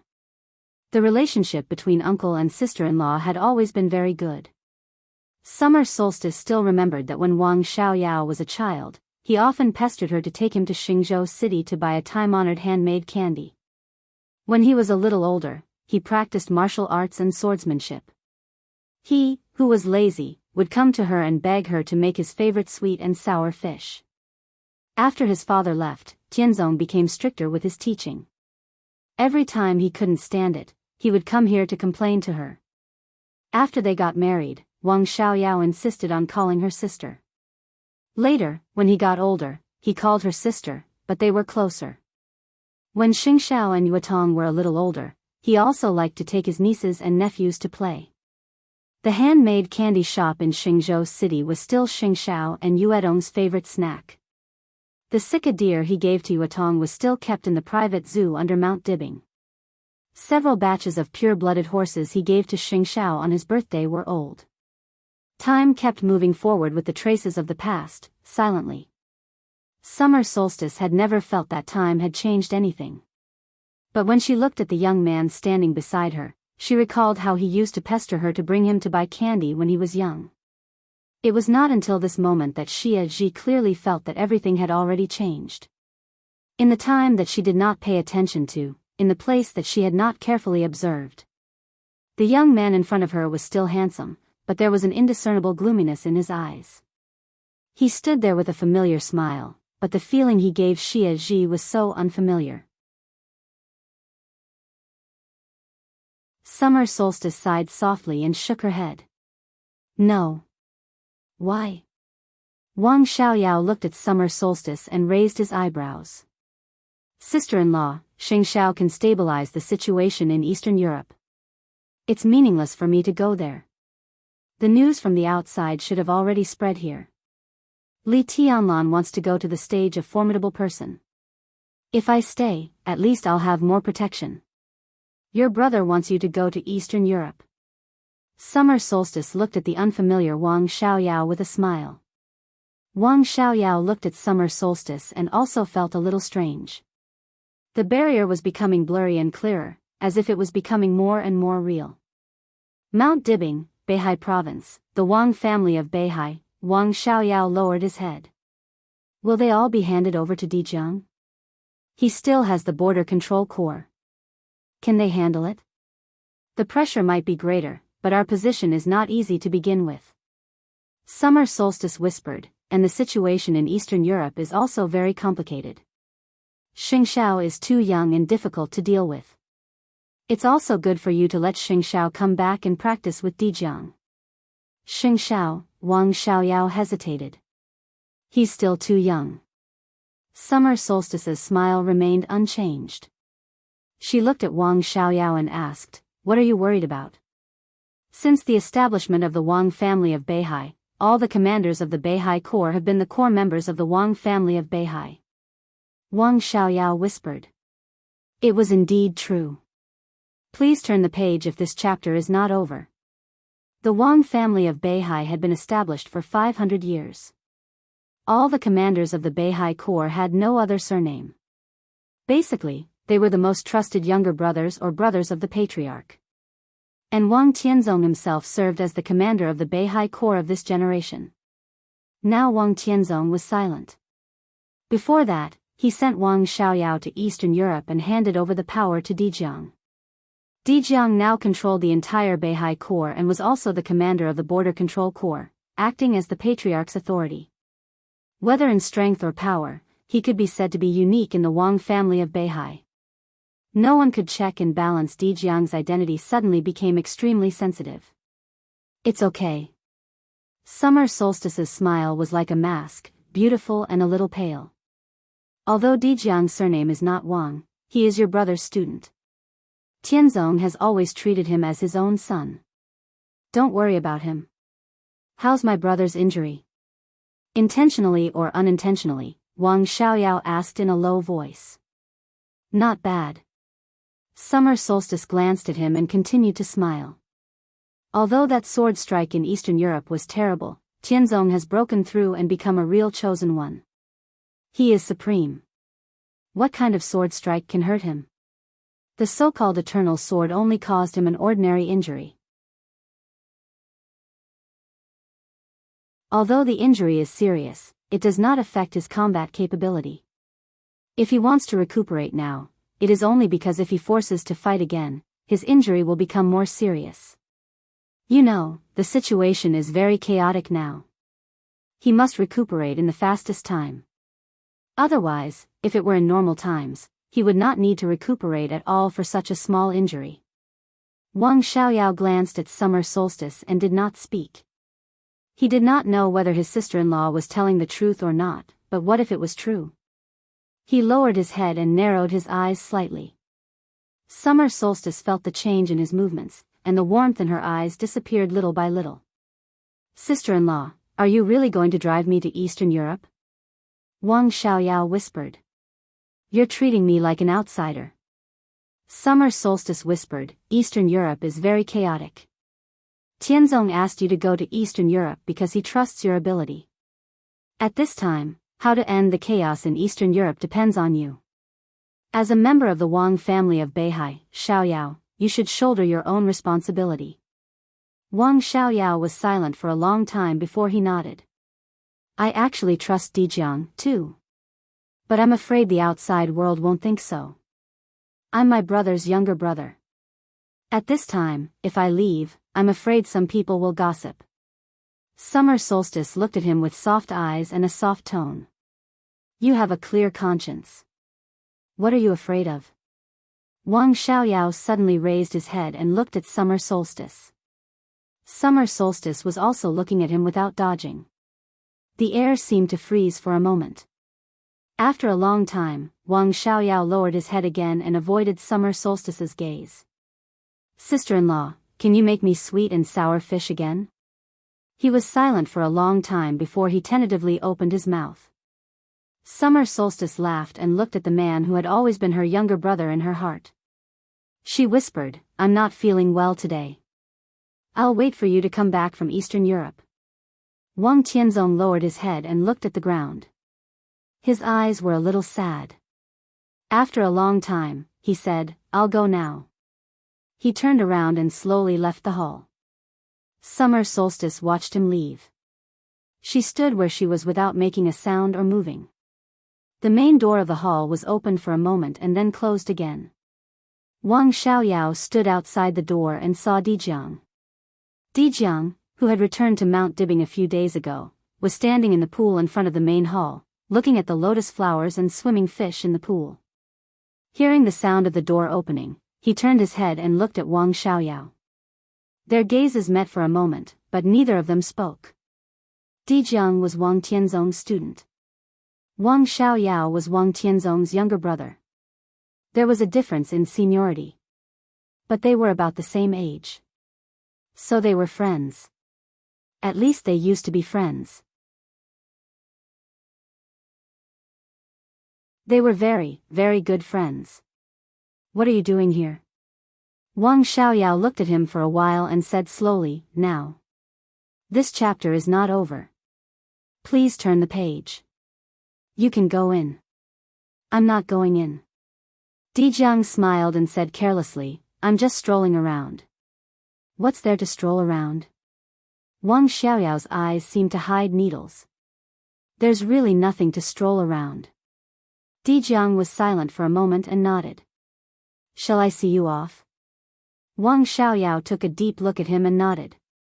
The two went down the mountain in silence. At the airport at the foot of the mountain, the special plane to Eastern Europe was already on standby. Today was the third time that Wang Xiaoyao had seen summer solstice. But there was no result. He could only go to Eastern Europe. Wang Xiaoyao suddenly remembered that he had seen summer solstice 3 times. Every time he came out, he could see Di Jiang, no matter far or near. There were some things that he had never thought about. Until now, he realized a possibility. He laughed at himself and said, every time I come out, I can see you.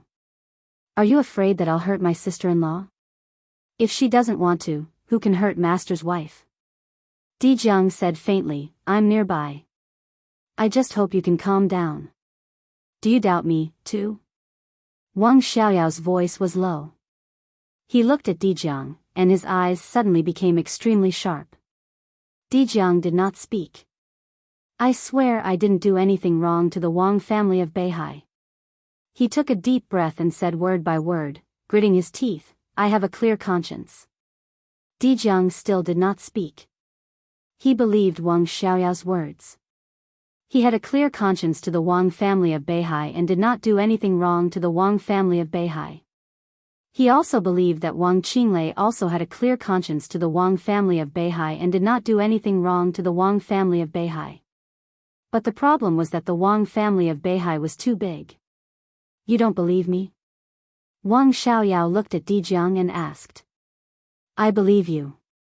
Di Jiang's voice was calm. My sister-in-law doesn't believe me. My brother doesn't believe me. Do you believe me? Why? Wang Xiaoyao laughed. Because we used to be friends. Di Jiang said. It was not a word. This was a blade that could easily slice through everything. Wang Xiaoyao fell silent. Li Tianlan is coming. After a long time, he said slowly. I'll stop him. Di Jiang answered without hesitation. Can you stop him? Wang Xiaoyao asked, just like you are the acting patriarch of the Wang family of Beihai, can you afford to carry Beihai province on your back? Di Jiang glanced at him. Can you? Wang Xiaoyao did not speak. His figure was moving forward. A faintly discernible aura seemed to involve the whole world. The pure sword intent of the Wang family of Beihai spread out in an instant with a large area of the void, shaking the entire Mount Dibbing. Di Jiang's figure stopped in place and looked at Wang Xiaoyao. At this moment, Wang Xiaoyao's body was straight, and his whole body was full of sword light. This was the sword light of the invincible realm. Maybe now. Maybe before. No one knew when Wang Xiaoyao had broken through and officially entered the invincible realm. Zhongzhou State had a new invincible realm expert. Beihai also had a new invincible realm expert. Di Jiang looked back at the top of the mountain. Wang Xiaoyao did not move forward. Time passed for a long time. The top of the mountain was still quiet. It was impossible for summer solstice not to feel Wang Xiaoyao's sword intent. But she did not speak. She did not let him stay. Wang Xiaoyao laughed. There was some mockery in his eyes, and he finally calmed down. Protect Beihai and Mount Dibbing for me. Wang Xiaoyao patted Dijiang on the shoulder and whispered, I always think that I am no worse than anyone, so there are some things. His voice was very low. No matter who has it, I will take it back. But it is not something that belongs to you. Dijiang said quietly. Wang Xiaoyao waved his hand and walked to the airport. Now it is. End of this chapter, bookmark for easy reading.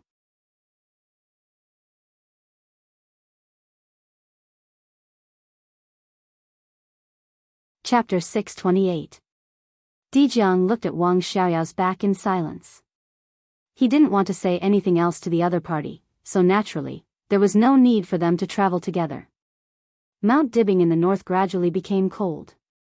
When the wind blew, it was bleak. Dijiang wrapped his clothes and stood on the path on the mountainside, looking at the airport in the distance. The flashing lights of the airport became blurry because it was too far away, and the sound of the plane taking off was faint. In the end, it was submerged in the surrounding waves. The huge fuselage rushed into the sky from the lights and flew towards the north. Dijiang pressed his lips together tightly. In the gloomy sky, his expression carried a suffocating firmness. The negotiations with the Snow Empire had already come to an end under the speculation of countless people.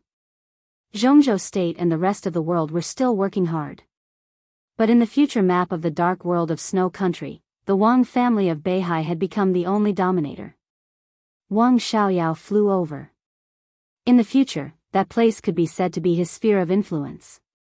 But Dijiang would never forget who helped the Wang family of Beihai take down Snow Country. Therefore, Snow Country was still not Wang Xiaoyao's understanding. It only belonged to Mount Dibbing. The gloomy sky covered the sun, and a touch of darkness appeared between heaven and earth. After a short while, the rain fell with the wind, biting cold and wet. Dijiang stood quietly for a long time, then slowly turned around and walked up Mount Dibbing again. Mount Dibbing was heavily guarded. The internal security forces of the Wang family of Beihai were scattered from the foot of the mountain to the top of the mountain. An opportunity with murderous intent was brewing in every corner of the mountain. The entire Mount Dibbing was in a state of battle. Dijiang walked to the top of the mountain in silence. Elite warriors came and went, and they would salute him the moment they saw him. Summer Solstice did not disclose Wang Tianzong's injury. She just said that he needed enough time to adapt to the new realm. Since the end of the chaos in Eastern Europe, Sword Emperor had traveled all over the world. Such a lie could keep the morale of the Wang family of Beihai high. In the absence of Sword Emperor, Dijiang temporarily took over the position of patriarch of the Wang family of Beihai and exercised all the power. Dijiang was lost in thought for a while. He hesitated and finally came to the palace where Wang Tianzong and Summer Solstice usually lived. Come in. The peaceful voice of Summer Solstice sounded in the hall. Dijiang walked in slowly. Xia Ji sat on the sofa, fiddling with a pot of flowers and plants that looked very delicate.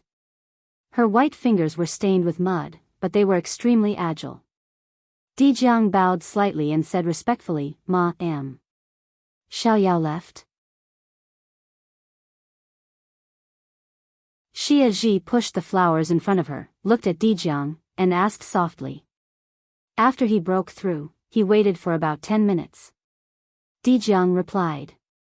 He knew very well what Wang Xiaoyao was waiting for after the breakthrough. He had entered the invincible realm and could be said to be the strongest person except for Summer Solstice. Summer Solstice was in a very bad state, so Wang Xiaoyao became the strongest and most suitable candidate to stop Li Tianlan. He hoped that Summer Solstice would ask him to stay. He's waited for more than 10 minutes. Maybe he's been waiting for a long time.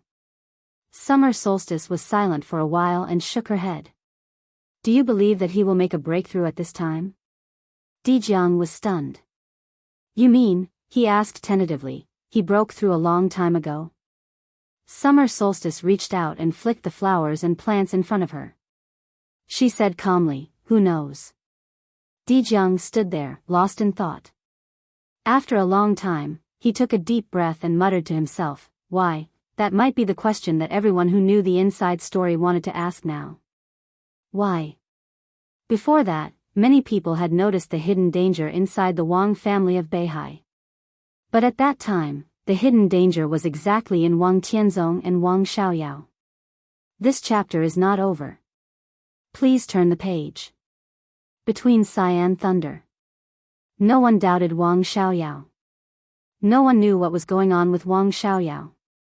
Wang Tianzong had transferred Wang Xiaoyao to Eastern Europe at this time, which had deeply expressed his distrust. Why did this happen? What did Wang Xiaoyao do? The elder brother was like a father. For so many years, Wang Tianzong and Wang Xiaoyao had always had a very good relationship. It was not the kind of relationship that was pretentious, but real intimacy. Since when did Wang Xiaoyao have other thoughts? Summer Solstice shook her head. It seemed that she didn't want to discuss this issue. She glanced at Dijiang and suddenly asked, "How are you going to deal with Li Tianlan?" Dijiang was now the acting patriarch of the Wang family of Beihai. Any action against foreign enemies should be decided by her. I have summoned all the patriarchs of the wealthy families of the Wang family of Beihai. At 3:00 in the afternoon, we will have a meeting in the World Palace. Dijiang looked at his watch and said, "I hope you can also attend." "I won't go." Summer Solstice shook her head. "I believe you can handle it." Dijiang took a deep breath and nodded. "Don't worry, Master's wife. The dignity of the Wang family of Beihai is more important to me than anything else." More important than anything else? Summer Solstice suddenly froze and asked in reply. Dijiang was also stunned. He nodded and said frankly, "Yes, this is our Beihai." Summer Solstice suddenly laughed. She seemed to have hesitated for a long time and finally made up her mind. She nodded and said, "Go ahead." Dijiang turned and walked out of the hall. When he was about to go out, he suddenly said, "Yuetong, the hatred between the Wang family of Beihai and Li Tianlan was getting deeper and deeper." Yuetong became Li Tianlan's woman. He was very worried that Yuetong would be targeted over there. "Yuetong," Summer Solstice was in a trance and whispered, "She will hate me for the rest of her life, right?" Dijiang scratched his head. Summer Solstice waved her hand and whispered, "But so what? The dignity of the Wang family of Beihai is more important than anything else." Dijiang went out. Summer Solstice was in a daze for a while. She stood up and finally opened a mechanism in the corner of the side hall of the hall. Some ear-piercing mechanisms slowly revolved, carrying with them the countless years of time that had passed, releasing noises. A narrow passage appeared in front of Summer Solstice. Countless lights in the passage looked gorgeous and weird. Summer Solstice entered a series of complicated passwords. In the passage, gorgeous lights flickered and finally all turned into a soft luster. Summer Solstice walked in and pressed the mechanism casually. The door of the passage was closed with a harsh sound. She walked alone in the passage and slowly went down. The air became cool. The air became cold. The temperature kept dropping. The sound of surging waves gradually sounded. Summer Solstice kept going down and moving forward. This passage had gone deep into the sea from Emperor Hall. In the increasingly cold temperature, a simple but extremely heavy bronze door appeared in front of Summer Solstice. Summer Solstice calmly activated the password. The bronze door slowly shrank. The extremely strong cold air rushed out of the door in an instant. In an instant, the walls on both sides had been covered with a thin layer of frost. Summer Solstice's face was slightly pale, but she still walked through the bronze door. There was a small hall at the door. 3 ice coffins were placed in the center of the hall, silent. Summer Solstice walked to the ice coffins. There was a small button in the center of the ice coffins. Through the transparent coffin lid, there was a person lying in each of the 3 ice coffins. Their eyes were closed, like corpses or sleeping. Summer Solstice looked at them in silence for a long time. She slowly reached out. This chapter is not over. Please turn the page. She pressed the button in the ice coffins. In an instant, the ice coffins began to shake wildly. The surging sea outside the secret chamber kept surging, and the sound of tides was deafening. Summer Solstice's eyes were dazed and blurred. Do you also want to be free? After so many years, it's time to rest. You've worked hard. I'm sorry, she muttered to herself. Her light and crisp voice directly suppressed the sound of tides around her. The lid of the ice coffin was slowly opened. In the ice coffin closest to summer solstice, the person who was sleeping like a corpse opened his eyes. His eyes seemed to have lost all warmth after being frozen for so many years. He just looked at summer solstice coldly. What's the matter? Murder. Summer solstice looked at him, and her eyes became more and more complicated. She took out a few printed photos and handed them to him. This person is going to die. It was a young and calm face in the photos. Li Tianlan's face. Password. The person in the ice coffin slowly sat up. Tianya, summer solstice's mouth trembled slightly, and tears fell down. She looked at the figure in the ice coffin deeply. Summer solstice. Tianya, summer solstice. This was all the password, simple and complicated. The person in the ice coffin moved his head stiffly and said coldly, the password is correct. He looked down at the photo of Li Tianlan in his hand. This person must die. Summer solstice covered her mouth, but did not dare to cry out. The other two ice coffins were opened. The sleeping person sat up and walked out of the ice coffin. A powerful and chaotic aura rose around them. The eyes of the three people lit up with red light. This was the devil troop. This was the devil troop that belonged to summer solstice. 20 years ago, there were 6 people in the devil troop under summer solstice. Half of them died in the Battle of Treason, and the bodies of the remaining 3 were also seriously damaged and could barely enter a deep sleep period. Now, although they had been sleeping for more than 20 years, their state was still not perfect. There were no flukes or accidents. This time they woke up, it was the last time they fought for summer solstice, and it was also the last time they woke up. After that, it was eternal sleep in the endless darkness. The middle-aged man who woke up first in the ice coffin stood up and stared down at the photo of Li Tianlan in his hand. The red light shone on the photo. He seemed to have completely forgotten the existence of summer solstice and only remembered the order. Where is he? The middle-aged man's eyes flashed with red light. After a long time, he asked. He is about to enter Choshui City. Summer solstice bit her lip hard, and her voice trembled. Without any hesitation, the middle-aged man put away the photo. Let's go. His voice was hard and cold. Summer solstice couldn't bear it anymore. She suddenly threw herself on him, hugged him tightly, and burst into tears. The red light in the middle-aged man's eyes flickered constantly, and he seemed to be a little confused. After a long time, his eyes seemed to soften quietly for a moment. He reached out and wanted to touch summer solstice's hair. But the red light burned in his eyes again. His palm changed from enchantment to rejection. He pushed summer solstice out of his arms and repeated again, let's go. In the heavy footsteps, the 3 members of the devil troop slowly walked out. Summer solstice knelt on the ground, trembling, and kowtowed to the 3 people who left. Goodbye, uncles, her voice was a little choked. Goodbye, father. Her name was Summer Solstice. Her father. Her name was Summer Horizon. End of this chapter, bookmark for easier reading.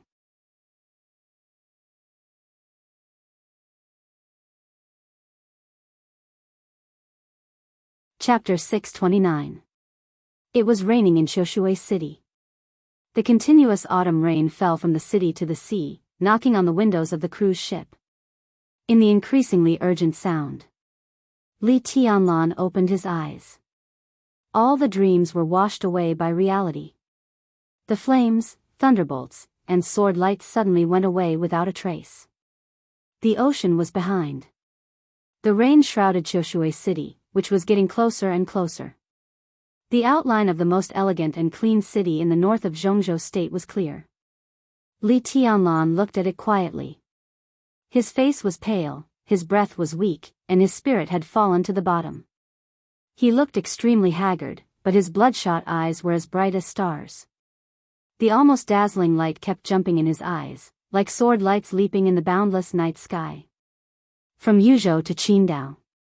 From Qingdao to Qiushui. Thousands of miles of road and ocean. Li Tianlan seemed to be immersed in a strange world. It was a world of swords, an empire of swords. But it was not his own world.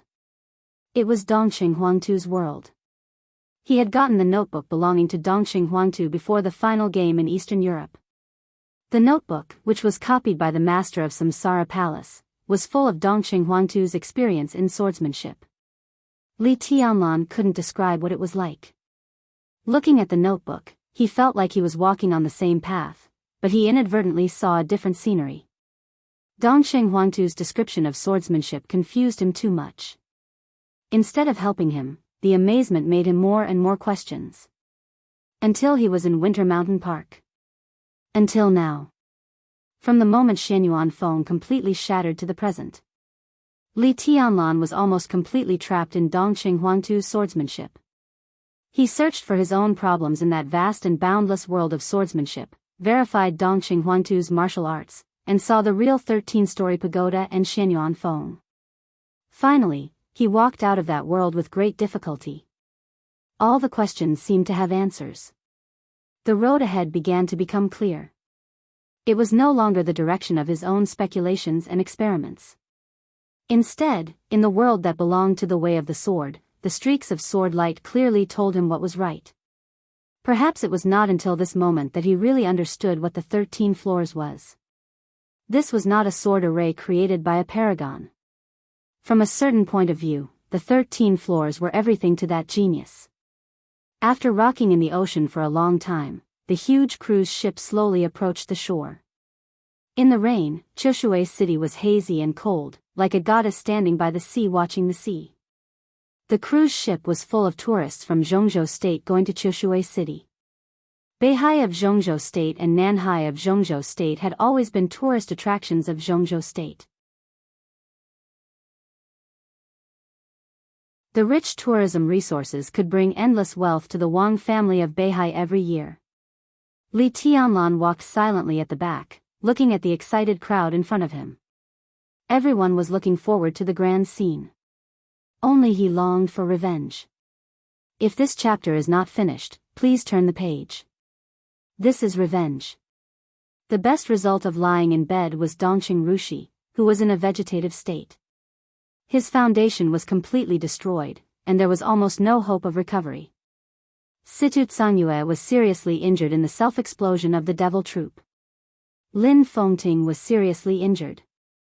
Countless elites of the Snowdance Corps had died with grievances. The power of the Wang family of Beihai was active in the chaos in Eastern Europe. They erased the superficial evidence, and their subsequent actions were completely unscrupulous. Why? Because they had the Sword Emperor. In his heyday, the Sword Emperor of Zhongzhou State was the overall situation of Zhongzhou State. Li Tianlan walked out of the cruise ship with the crowd. The rain in the sky fell gently on his face, cool and without any trace of human life. I will protect you, the more optimistic result. Vegetative state, Li Tianlan's heart suddenly twitched, and he clenched his fists. Little by little, his somewhat lifeless eyes lost all the warmth in them, becoming cold and finally crazed. The young couple in front of him was chattering. I'm finally home. I'm free. Dongshan is also very good, and the people are also very enthusiastic. Although not as good as our Beihai, it's also good. Humph, you think it's not Dongshan that's good, right? Is it your ex-girlfriend in Dongshan? No, I think so. I saw her at your class reunion, and you talked for a long time. Why did you take me with you? Did I disturb your reunion? Ahem. Don't think too much. I only have you in my heart, really. Humph, I don't want to talk to you. Where are you going? I'm going home. Don't follow me. Since you think Dongshan is good, you can go to Dongshan to find her. Don't pull me, go away. I didn't mean that. I don't believe you. You talked for so long. I'm so angry. Go away. The young and arrogant girl shook off the boy's hand and walked forward. Behind her, the boy raised his hand in a high voice helplessly. His tone was very gentle, but with an indescribable solemnity.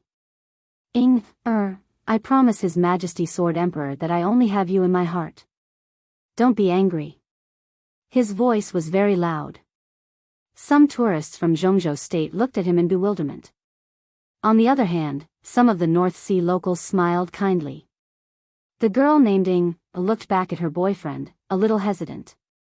Stop it. There's nothing between me and her. The boy chuckled softly. Then promise His Majesty that you can only be good to me in the future. Okay. The boy raised his hand and chuckled. I promise His Majesty Sword Emperor that I'll be good to you for the rest of my life. The girl's face turned slightly red. She rolled her eyes at the boy and took his palm. Li Tianlan watched this scene quietly. This chapter is not over. Please turn the page. The scene. The last few words of the young couple might have given him a greater impact than when Wang Tianzong swept the entire dark world that day. Promise His Majesty Sword Emperor. Among the ordinary people in Beihai, this seemed to be the most solemn oath. It was the Real Supreme, inviolable and inviolable. This was Beihai Province. This was the most powerful place in the dark world. It was also the province with the highest happiness index and the strongest sense of belonging for the civilians in Zhongzhou State. Li Tianlan couldn't imagine to what extent a person had to be deeply rooted in people's hearts to make the civilians here regard swearing to him as the most solemn thing. Li Tianlan couldn't understand how much sincerity and effort it took to achieve this step. Promise His Majesty Sword Emperor. In a short sentence, the boy's solemnity, the girl's ease, and the smiles of the civilians in Beihai around. At that moment, Li Tianlan felt nothing but happiness and stability. Perhaps Zhongzhou State should have known this long ago. Beihai belonged to the Beihai people. The Sword Emperor belonged to the Beihai people. He stood in the highest sky of this province. For countless years, he had shouldered all the wind and rain alone. What he protected was not only Mount Dibbing, but also tens of millions of civilians and nearly 200,000 square kilometers of land in Beihai Province. He had done all of this. He had used all of his means. Countless civilians in the entire province sincerely trusted him, worshipped him, and even trusted him. In Beihai, he was like the only god. This was the Sword Emperor of Beihai. In the dark world, he was an ambitious person. In Li Tianlan's eyes, he was the biggest opponent. In Zhongzhou State, he was one of the most supreme people in power. In Beihai, he was the most benevolent person. He let his people live and work in peace and contentment, and let his land be happy and stable. Was the benevolent invincible, or the invincible invincible? Li Tianlan took a deep breath. He didn't think he was qualified to evaluate Wang Tianzong now. But what the other party had done made him envious and even awestruck. Beihai Province's nearly 200,000 square kilometers of mountains and rivers, one person and one city, were all dauntless boldness displayed by a monarch over the course of more than 20 years. A breeze blew past. The drizzle fell. An atmosphere similar to but somewhat different from that of Zhongzhou State was impacting Li Tianlan's body and mind. It was the power of tens of millions of people. It was as vast as heaven and earth. It was unshakable. His figure walked across the dock and the deck. In the crowd, some people who seemed to have nothing to do in all directions locked on Li Tianlan almost at the same time. Someone took out his mobile phone. Someone left. Someone walked toward Li Tianlan. At 8:00 in the morning on September 2nd, Zhongzhou State. Under the gaze of countless people in the dark world. Li Tianlan, the palace lord of Emperor Dong's palace, officially set foot in Beihai Province. He landed in Choshue City. End of this chapter. Bookmark for easy reading.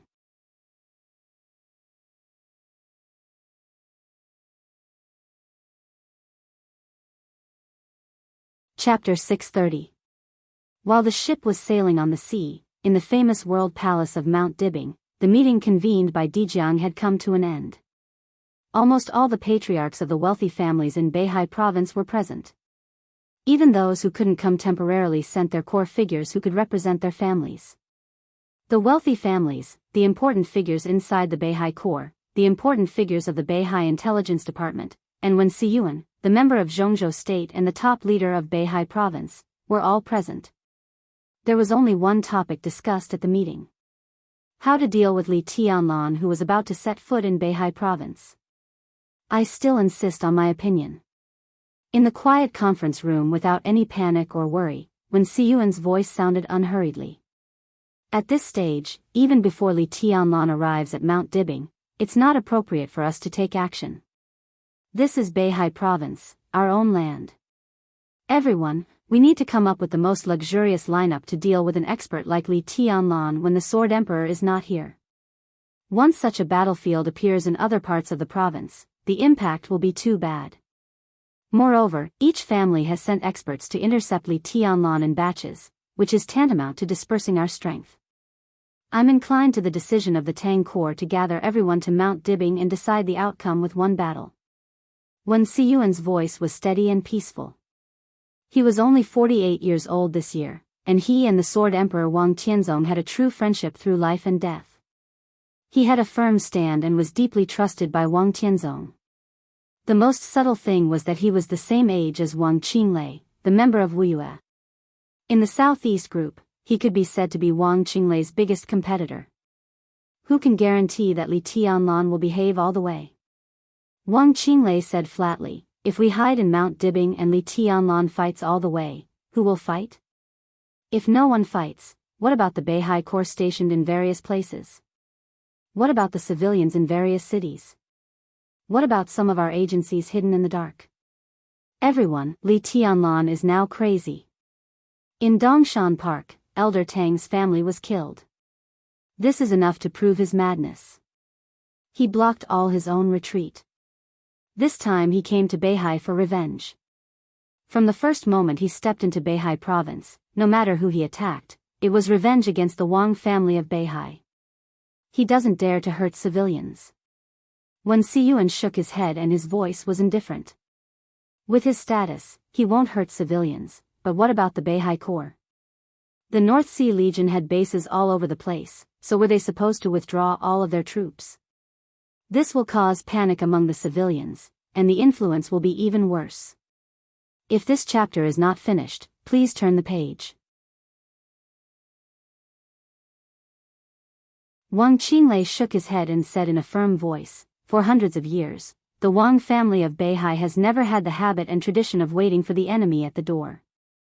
Even if the Sword Emperor is not here, the Wang family of Beihai is still the Wang family of Beihai. We have a strong army and countless experts. Are we going to hole up just for a so-called young prodigy? What a joke. Dijiang, who had been silent, knocked on the table and said thoughtfully, what do you mean, Uncle Wang? Kill them. Wang Qinglei's tone was resolute and decisive.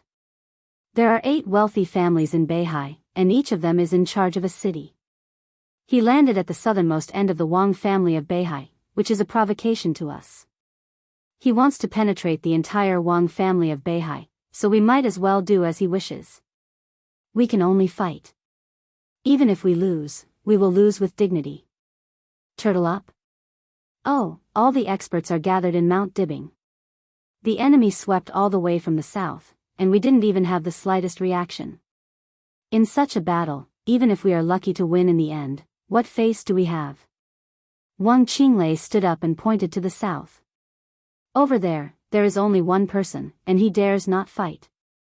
In time, if tens of thousands of troops appear in the south and push all the way, do we also have to give up all the land and civilians in Beihai province and hold Mount Dibbing? If so, what are these 200,000 square kilometers of land, tens of millions of civilians, countless assets, and several cities in your eyes? Wen Siyuan's face suddenly changed, but he did not speak. Wang Qinglei looked at Dijiang with sharp eyes. Dijiang pondered and hesitated. I am 50 years old this year. Wang Qinglei took a deep breath and said his last words in this meeting. From childhood to adulthood, I only belong to the Wang family of Beihai. Not the Wang family of Mount Dibing. Dijiang suddenly raised his head. The vast territory of Beihai province belonged to the Wang family. He clenched his fists and seemed to make up his mind.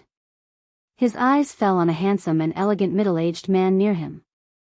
Li Tianlan's route was already obvious.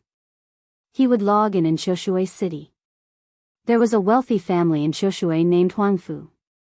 Whether to fight or retreat, the Huangfu family would be the first to make the decision. Huangfu Yi, the current patriarch of the Huangfu family, nodded and said calmly, the famous troops have begun to assemble and are ready to meet the enemy at any time. He paused and looked at Wang Qinglei. This chapter is not over. Please turn the page. The relationship between Huangfu Yi and Wang Qinglei had always been very ordinary, which was known to all. But this time, he still stood on Wang Qinglei's side. I agree with Qinglei's opinion. Beihai belongs to everyone, not only Mount Dibing. No one can deny that Li Tianlan is very strong, but this is our Beihai. In the face of a strong enemy, the first reaction of Beihai should not be to retreat, but to fight. In the face of Li Tianlan, we retreat to Mount Dibing. If there are hundreds of thousands or millions of troops coming to Qiushui, so what? If we can't beat them, should we retreat? What will the tens of millions of people in Beihai think of us? Nowadays, when people from our Beihai province go out and walk around the world, they will say that they are from Beihai instead of Zhongzhou State when they introduce themselves. I don't agree with this view, but I agree with their sense of belonging.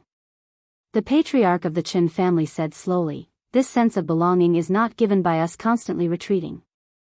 It is our responsibility and obligation to guard every inch of land in Beihai province. In fact, we have no way out. Even if we are defeated, we have to fight. It is more dignified to be defeated than to flee without fighting. Everyone was nodding. Dijiang glanced around, took a deep breath, and said calmly, then, a phone suddenly rang. There is one more thing. Lu Shuanghua, the head of the intelligence agency supported by the Wang family of Beihai in the south of Zhongzhou State, suddenly stood up. I've been waiting for this call. He put down his phone and said slowly, Jiangnan Society got a piece of information a few days ago. Just now, we have confirmed its authenticity. As for how to deal with it, please think about it now. What information? Dijiang's voice was very polite. Jiangnan Society was the largest intelligence organization in the south of Zhongzhou State and also the core component of the intelligence agency of the Wang family of Beihai. Lu Shuanghua formed his own faction in the intelligence system of the Wang family of Beihai. Most of the time, he didn't even give face to Xian Ming, the head of the intelligence agency of Beihai. Every piece of important information of such a person was worthy of attention. It's about the purgatory of heaven capital. Lu Shuanghua said calmly, the facts will be sent in about 10 minutes. It's a list of the purgatory of heaven capital. The list of the purgatory of heaven capital? Dijiang frowned. Lu Shuanghua said calmly, the list of all the elites of the purgatory of heaven capital lurking in Beihai province. Boom! The entire world palace was in an uproar in an instant. End of this chapter, bookmark for easy reading.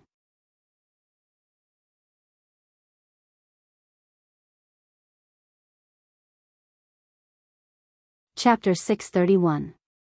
The Dark World was not a prosperous world of song and dance, but war was also not the norm in the Dark World. In the Dark World where disputes and frictions were light and slowly turbulent, the mutual penetration between the superpowers could be said to be the most important thing. Accurate intelligence could often achieve the greatest victory at a small price.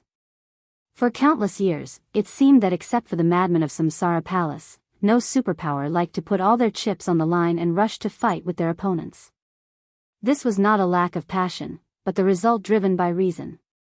Samsara Palace, which had expanded the fastest in recent years, was finally destroyed in the chaos of Eastern Europe. This was enough to show that even in the Dark World, the madmen who liked to start large-scale wars would not end well. Mutual penetration, intrigue, and intrigue were always the main theme of the Dark World.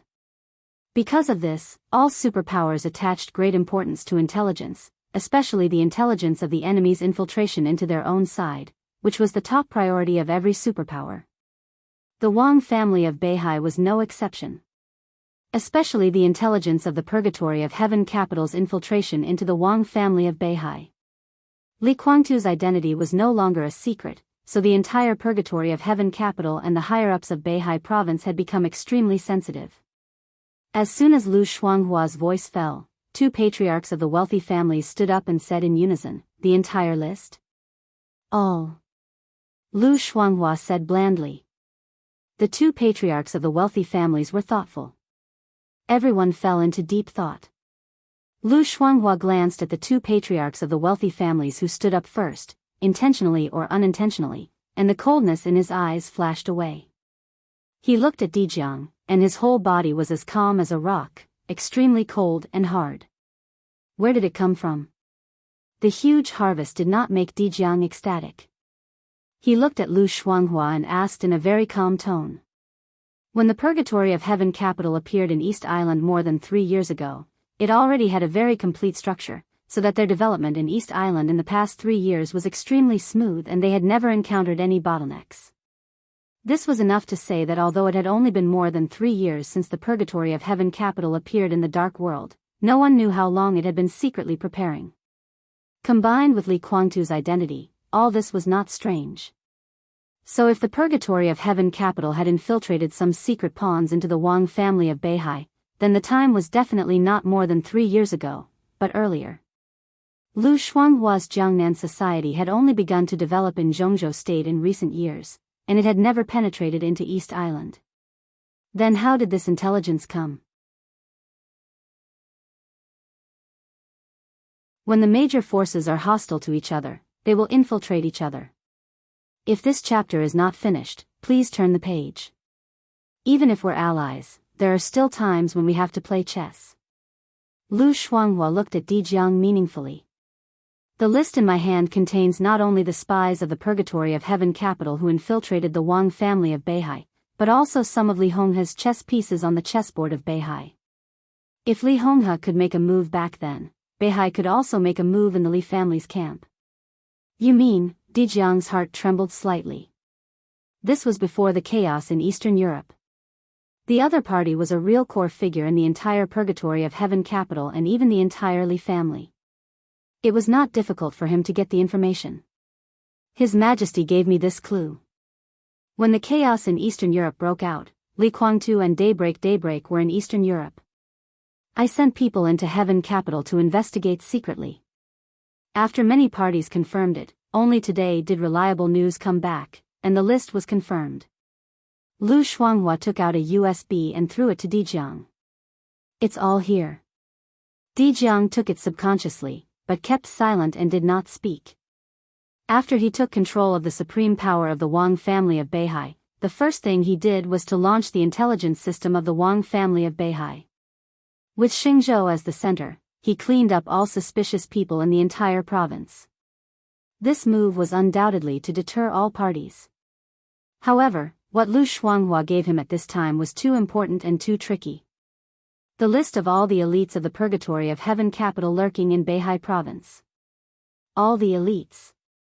At this delicate point in time, Li Tianlan was about to land in Beihai province. But the Wang family of Beihai was busy attacking the Purgatory of Heaven capital. Attacking the Purgatory of Heaven capital was equivalent to attacking the Li family. Li Tianlan's attitude was obvious. But if he didn't take action, what role would these people play on Li Tianlan's way forward? Dijiang's palm was extremely heavy. For the first time since he sat in this position, he knew what a dilemma was. Are there any elites of the Purgatory of Heaven capital in Shushui city? Huangfu Yi, the patriarch of the Huangfu family, suddenly asked. Lu Shuanghua froze and remained calm. Dijiang looked at Huangfu Yi and raised his eyebrows slightly. 32 people. Lu Shuanghua hesitated and slowly said, "There are 32 people of the Purgatory of Heaven capital lurking in Qiushui City." Huang Fu-yi glanced at Dijiang and nodded. "I'll ask famous generals to deal with them." Dijiang finally couldn't help but smile bitterly. His eyes swept across the whole hall.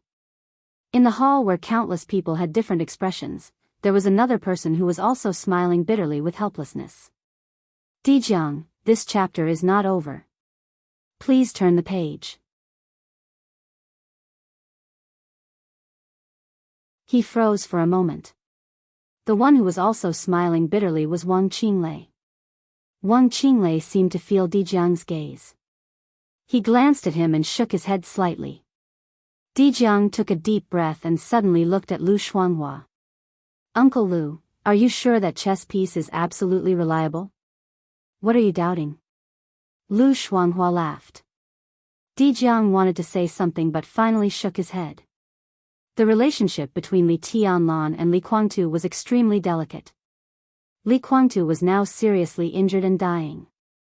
When Li Tianlan landed in Beihai, the list of the Purgatory of Heaven capital lurking in the Wang family of Beihai suddenly appeared.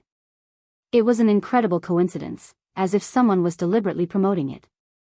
"I think it's credible," Lu Shuanghua said calmly. "Of course, if you think there's something wrong, you can ask His Majesty directly.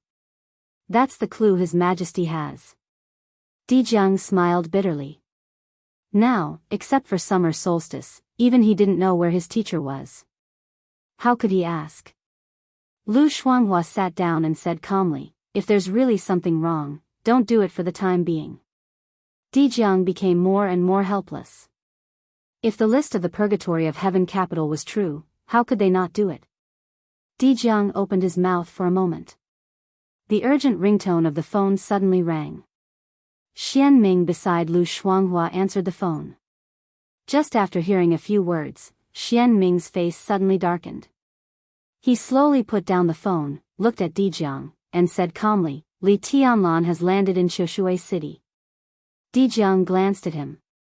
Xian Ming's voice continued, "The 10 elites I arranged at the dock of Qiushui City were killed before they could get close to Li Tianlan." What a bastard! In anger, Huang Fu-yi suddenly stood up. "Where is he now?" Xian Ming's face became more and more gloomy. "Now, he is on his way to the Huangfu family." The whole world palace was completely quiet. Everyone was looking at Dijiang. Until then, everyone understood that it didn't make sense for them to discuss whether to fight or to retreat. Li Tianlan didn't even give them a chance to retreat. If he went to the Huangfu family now, his next stop might be the Qin family. Then it was the Tang family. When these wealthy families had no way to retreat, Mount Dibing also had no way to retreat. Dijiang squeezed the USB in his hand and suddenly clenched his fists. He said in a cold voice, "Then kill them all." End of this chapter. Bookmark for easy reading.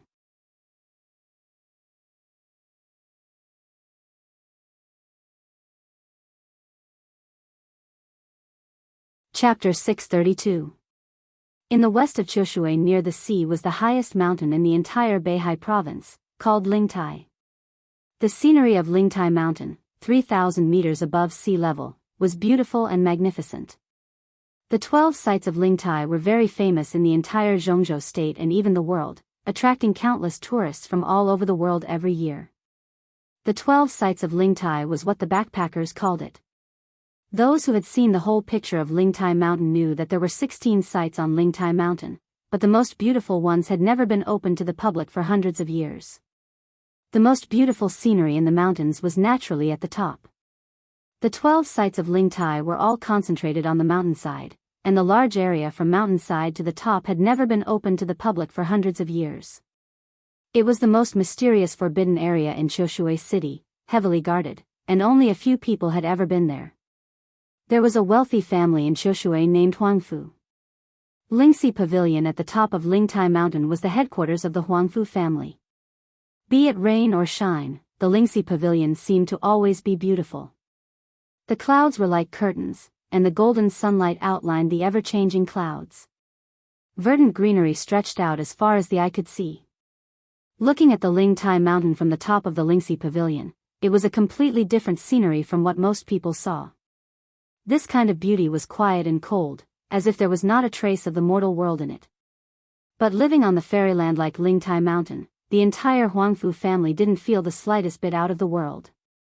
In the past hundreds of years, the Huangfu family didn't stand out in the dark world, but for the entire Beihai province, this behemoth entrenched in Chushui's city was a well-deserved famed family. All generations of patriarchs of the Huangfu family were also the most trusted people of the patriarch of the Wang family of Beihai, without exception. The Beihai Corps had gone through 30 commanders and 53 vice-commanders since its development. The commanders of the Beihai Corps were all core figures of the Wang family of Beihai, surnamed Wang. And among the 53 vice-commanders of the Beihai Corps, 49 had the surname Huangfu. This alone was enough to show the special status of the Huangfu family in Beihai province. Chushui was in the southernmost part of Beihai. Xingzhou was in the northernmost part of Beihai. One in the south and the other in the north. These were the two largest cities in Beihai province, guarding East Island and Snow Country respectively. The Huangfu family was located here, which meant something from the beginning. It was no exaggeration to say that when Li Tianlan first came to Beihai, he chose the toughest bone to chew. The continuous rain with a slight chill beat on the verdant Ling Tai mountain. With this autumn rain, the Huangfu family directly sealed off the Ling Tai mountain. The dense killing intent spread from the clouds on the top of the mountain to the foot of the mountain. Under the curtain of rain, everything in Li Tianlan's sight was already filled with killing intent. The people at the foot of the mountain were looking up. The people on the mountain were looking down. In the ancient hall of the Consonance Pavilion, almost all of the important figures of the Huangfu clan, with the exception of the patriarch, had already arrived. On the huge screen, Li Tianlan appeared in front of everyone. Everyone is watching this attempt to tear through the north. If this chapter is not finished, please turn the page. The madmen of Haixing province all had different expressions.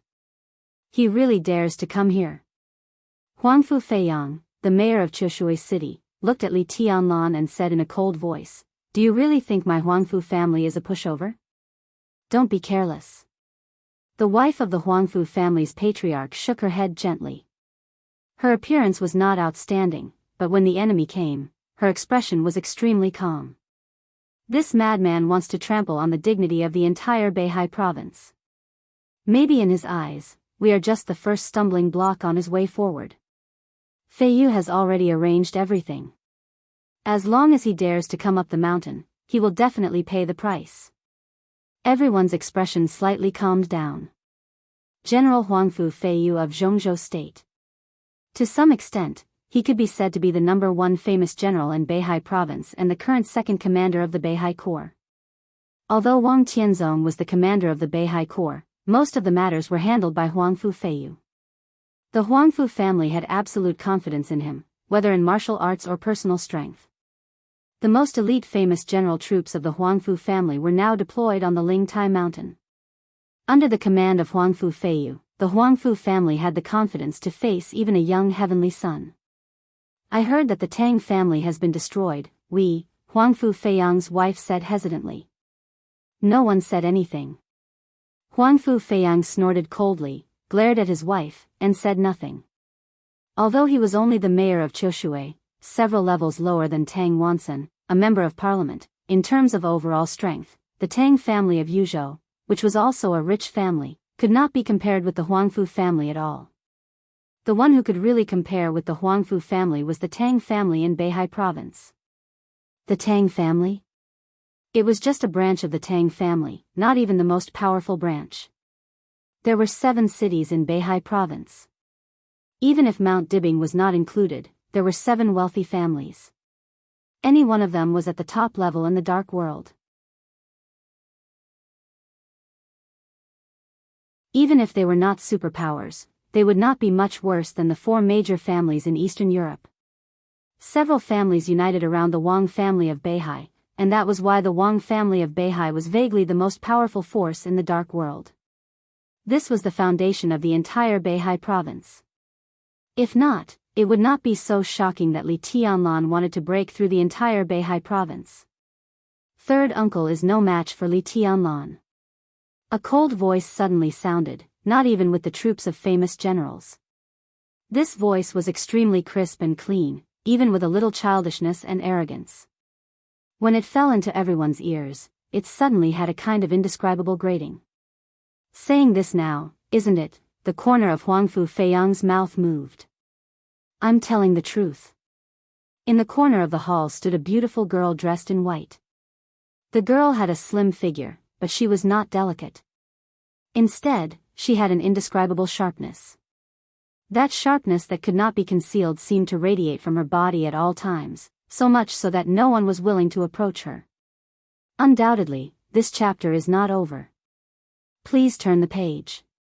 She was extremely beautiful, but that kind of innate sharpness slightly overshadowed her elegance. She stood there quietly, like a sword, sharp to the point of loneliness. Martial God. The wife of the patriarch of the Huangfu family frowned and whispered. I don't like this name. The girl glanced at her and said calmly, my name is Qiushui. Her eyes were focused on Li Tianlan on the screen. Her expression was cold, but her eyes were shining, even a little blurred. No one could deny Li Tianlan's madness now. But madness often went hand in hand with stupidity. When countless people scolded Li Tianlan for being stupid and courting death, what she saw was only the spirit of him walking on the path that belonged to him. Moving forward with indomitable spirit. That kind of truly invincible spirit. From the southern part of Beihai to the northernmost part, he swept all the way. This was undoubtedly to build up strength. If such a Li Tianlan really broke through Beihai, when he climbed Mount Dibing, his sword energy and sword intent would reach an unprecedented peak. As long as the girl thought about it, she could feel the almost suffocating power. She took a deep breath and seemed to have made up her mind. Then she turned and left the hall. Where is Qiushui going? A voice sounded behind her. The girl did not look back and said calmly, I'm going to fight with him. Ridiculous. Come back. You don't know the immensity of heaven and earth. Countless voices sounded almost at the same time. Someone rushed out of the hall. The girl named Huangfu Qiushui did not stop or look back. Dressed in white, she floated down the mountain like the sharpest cloud on the Lingtai mountain. An extremely clear sword chime resounded through the mountains, like a signal that had been sealed for many years. At the same time, on the other side of the Lingtai mountain, 3 figures, as still as statues and almost lifeless, took a step forward at the moment when the sword chime sounded. A faint red light shot out from their eyes and swept down the mountain. At the foot of the mountain, Li Tianlan stepped on the grass and walked to the top of the mountain. On the mountainside, Huangfu Feiyu, the famous general of Beihai, came to greet him. The wind and rain were getting stronger. At this moment, on the Lingtai mountain, the devil came, the famous general drew his sword, and the martial god entered the arena. The only heavenly son of this era also officially embarked on his own path on this day. The most correct path. Until many years later, when people looked back and studied Donghuang's track with a pious attitude that was almost worshipping, they found that after the end of the chaos in Eastern Europe and the countless signs about the new era, the moment when the gate of the new era was really opened was not when the eternal sword light in Eastern Europe was extinguished. But at this moment, when the young Donghuang had just stepped onto the Lingtai mountain. That was the clearest, the footsteps of the new era. End of this chapter, bookmark for easy reading. You're tuning into the Romantic Tales YouTube channel. Don't forget to subscribe and join us on this journey to catch the most captivating stories.